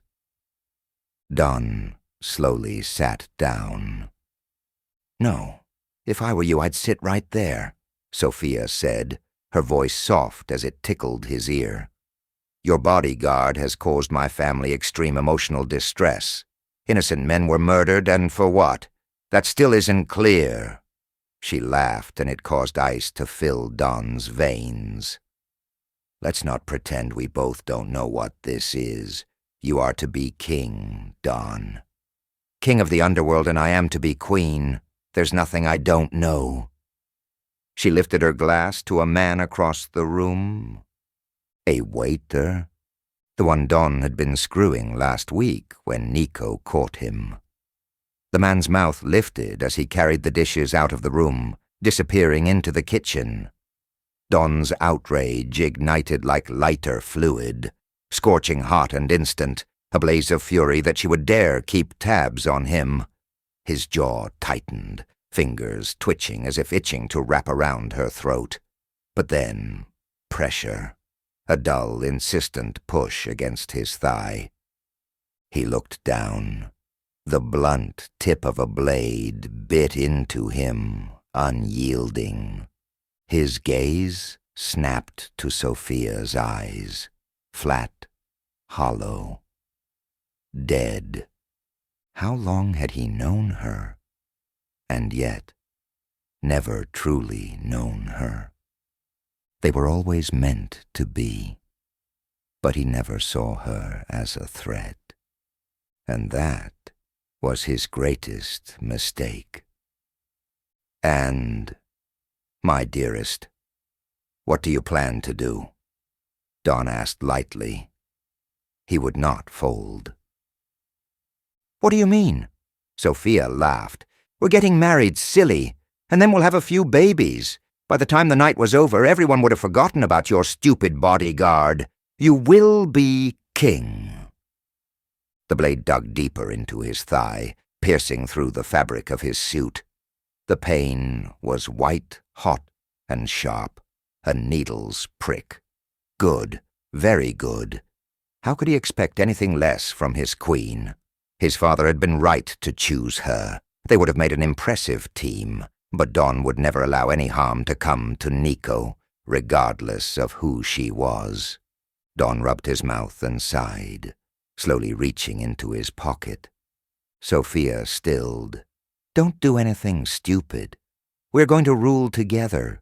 You know that little bastard is nothing but a liability. The people won't respect you. They'll hate you. A devil on the throne can be feared, but never loved. And without love, power crumbles. You think they'll kneel for a man who drags a rabid dog by his side? See, that's where you're wrong, Sophia. Niko may be a rabid dog, but he's on my leash. Sophia sneered, her face caving in on itself. Insolent fool, you're to be King Don. She was drawing heads now. People were turning to look at us, whispering frantically. Don smiled ruefully. Then my queen, my first act of vengeance would be to kill you. He fired. Sophia's head snapped back, a sickening crack as her skull burst open. Blood and brain matter sprayed the wall in a bloom, dripping in thick rivulets. The room erupted. Don rose, twin Berettas in his hands, unleashing hell. Muzzles flashed, bodies jerked as bullets tore through them. Waiters, bodyguards, anyone who moved fell beneath his wrath. "Cover me," Don roared, ducking as return fire shattered the wine bottles behind him. He hurled himself against the wall, then bolted, his guards flanking him. He had to get downstairs, had to get to Niko. His legs pumped furiously, devouring the distance. He skidded to the elevators, slamming the button. Nothing. Jammed. Damn it. Without hesitation, he pivoted to the fire escape. Racing, sprinting. His lungs burned. His pulse thundered in his ears. He crashed through the metal doors and froze. Niko lay crumpled on the cold floor, blood seeping around him in a dark, glistening pool. His right hand was a mangled ruin. 2 fingers, gone, torn away. A river of red ran from the brutal wound. 4 heads turned to face him, Dr. Priya, Marco, Giulio, and Sal. But Sal was the only one who was panting and bleeding, his suit covered in blood. Niko's blood. Don screamed. He raised his Beretta and fired. Sal's body jolted with each shot, his chest bursting open like an overripe pomegranate, thick and seedy, flesh peeling back in ragged chunks. His head snapped to the side as a bullet tore through his temple, splattering against the wall like crushed tomatoes. Bones cracked, meat shredded. He was nothing but pulp now, a ruined feast of carnage. Dawn didn't stop. Not until the gun clicked empty. "What are you doing? Stop this instant!" Julio's eyes widened as Dawn yanked his bodyguard's gun out of his hand and raised it to his father's head. "What are you doing? I am your father. I am your father." Dawn cackled, and it tore through his throat like glass. "You are nothing." Julio's screams curdled, but Dawn didn't waver. He pulled the trigger, and his father's skull cracked open like a split melon, dark syrupy blood spilling thick as molasses. His body slumped, the weight of him crumbling like overcooked meat falling off the bone. Dr. Priya stumbled back, hands shaking. "I've only ever served you, Dawn." He shot her, too. Marco turned to run, but Dawn's bullet found his spine. He dropped like a sack of flour. Alessandra came rounding the corner and screamed, but Dawn ignored her. He knelt, pulling Niko into his arms, his body trembling. He never should have let him go. Never. God. Dawn shook as he clutched Niko. Dawn wouldn't be making that mistake ever again. The surgery dragged on for 16 grueling hours. Dawn waited, his patience frayed, every tick of the clock clawing at his nerves. The mansion had been sealed off, everyone ordered to leave immediately. Sophia and Sal were gone, but the rest of the Salvatore family still needed to be dealt with. Once it was over, Dawn had Niko moved into his private suite. Every single belonging, video games, trinkets collected over the years, memories Dawn could never erase, was brought into his bedroom. No more distance, no more hiding. Dawn paced, his shoulders slumped with exhaustion as a nurse adjusted Niko's blankets. "How's he doing, Doctor?" "Ahmed?" Dr. Ahmed, a stout man with bronze skin and salt-and-pepper hair, nodded reassuringly. "Very well, sir. The surgery was a success. He should be awake soon. I counteracted the sedatives, but he may feel sick for a few days. We were lucky to get to him in time." "Thank you." Dawn shook his hand, then watched as he left the room. Sighing, Dawn shrugged off his jacket, rubbing at the knot in his neck before slumping into the chair beside Niko. He took his good hand, pressing a reverent kiss to it. He had neglected his love. That would never happen again. A soft groan. Dawn shot up, leaning over as Niko stirred, his lashes fluttering open. He brushed a kiss against his forehead. "Shh, don't talk so much, love."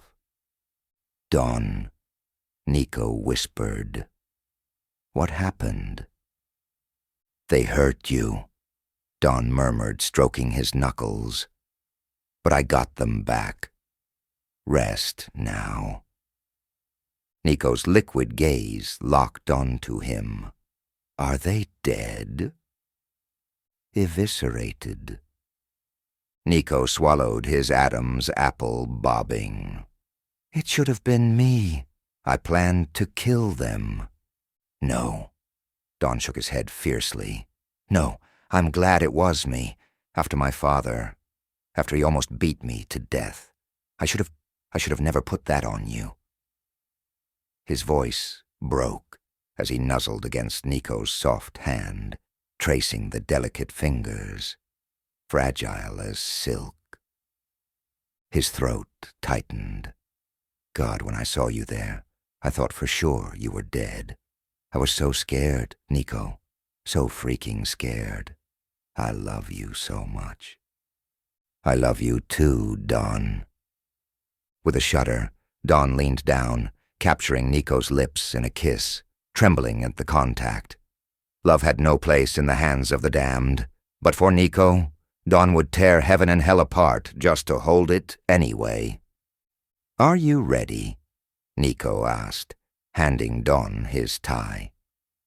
Dawn smiled over his shoulder at Niko, dressed to the nines, his hands bandaged with gauze, his black hair slicked back to expose his battered cheeks. His nose was a bit swollen, his cheeks puffy, but he looked glorious standing before him. Dawn reached up, dragging him into a cool kiss, not caring about the servants around him. Niko grinned, wrapping his arms around Dawn's neck, deepening it, but Dawn pulled back. "We have a ceremony to get to, and then, after." Dawn dragged his hand over the lapels.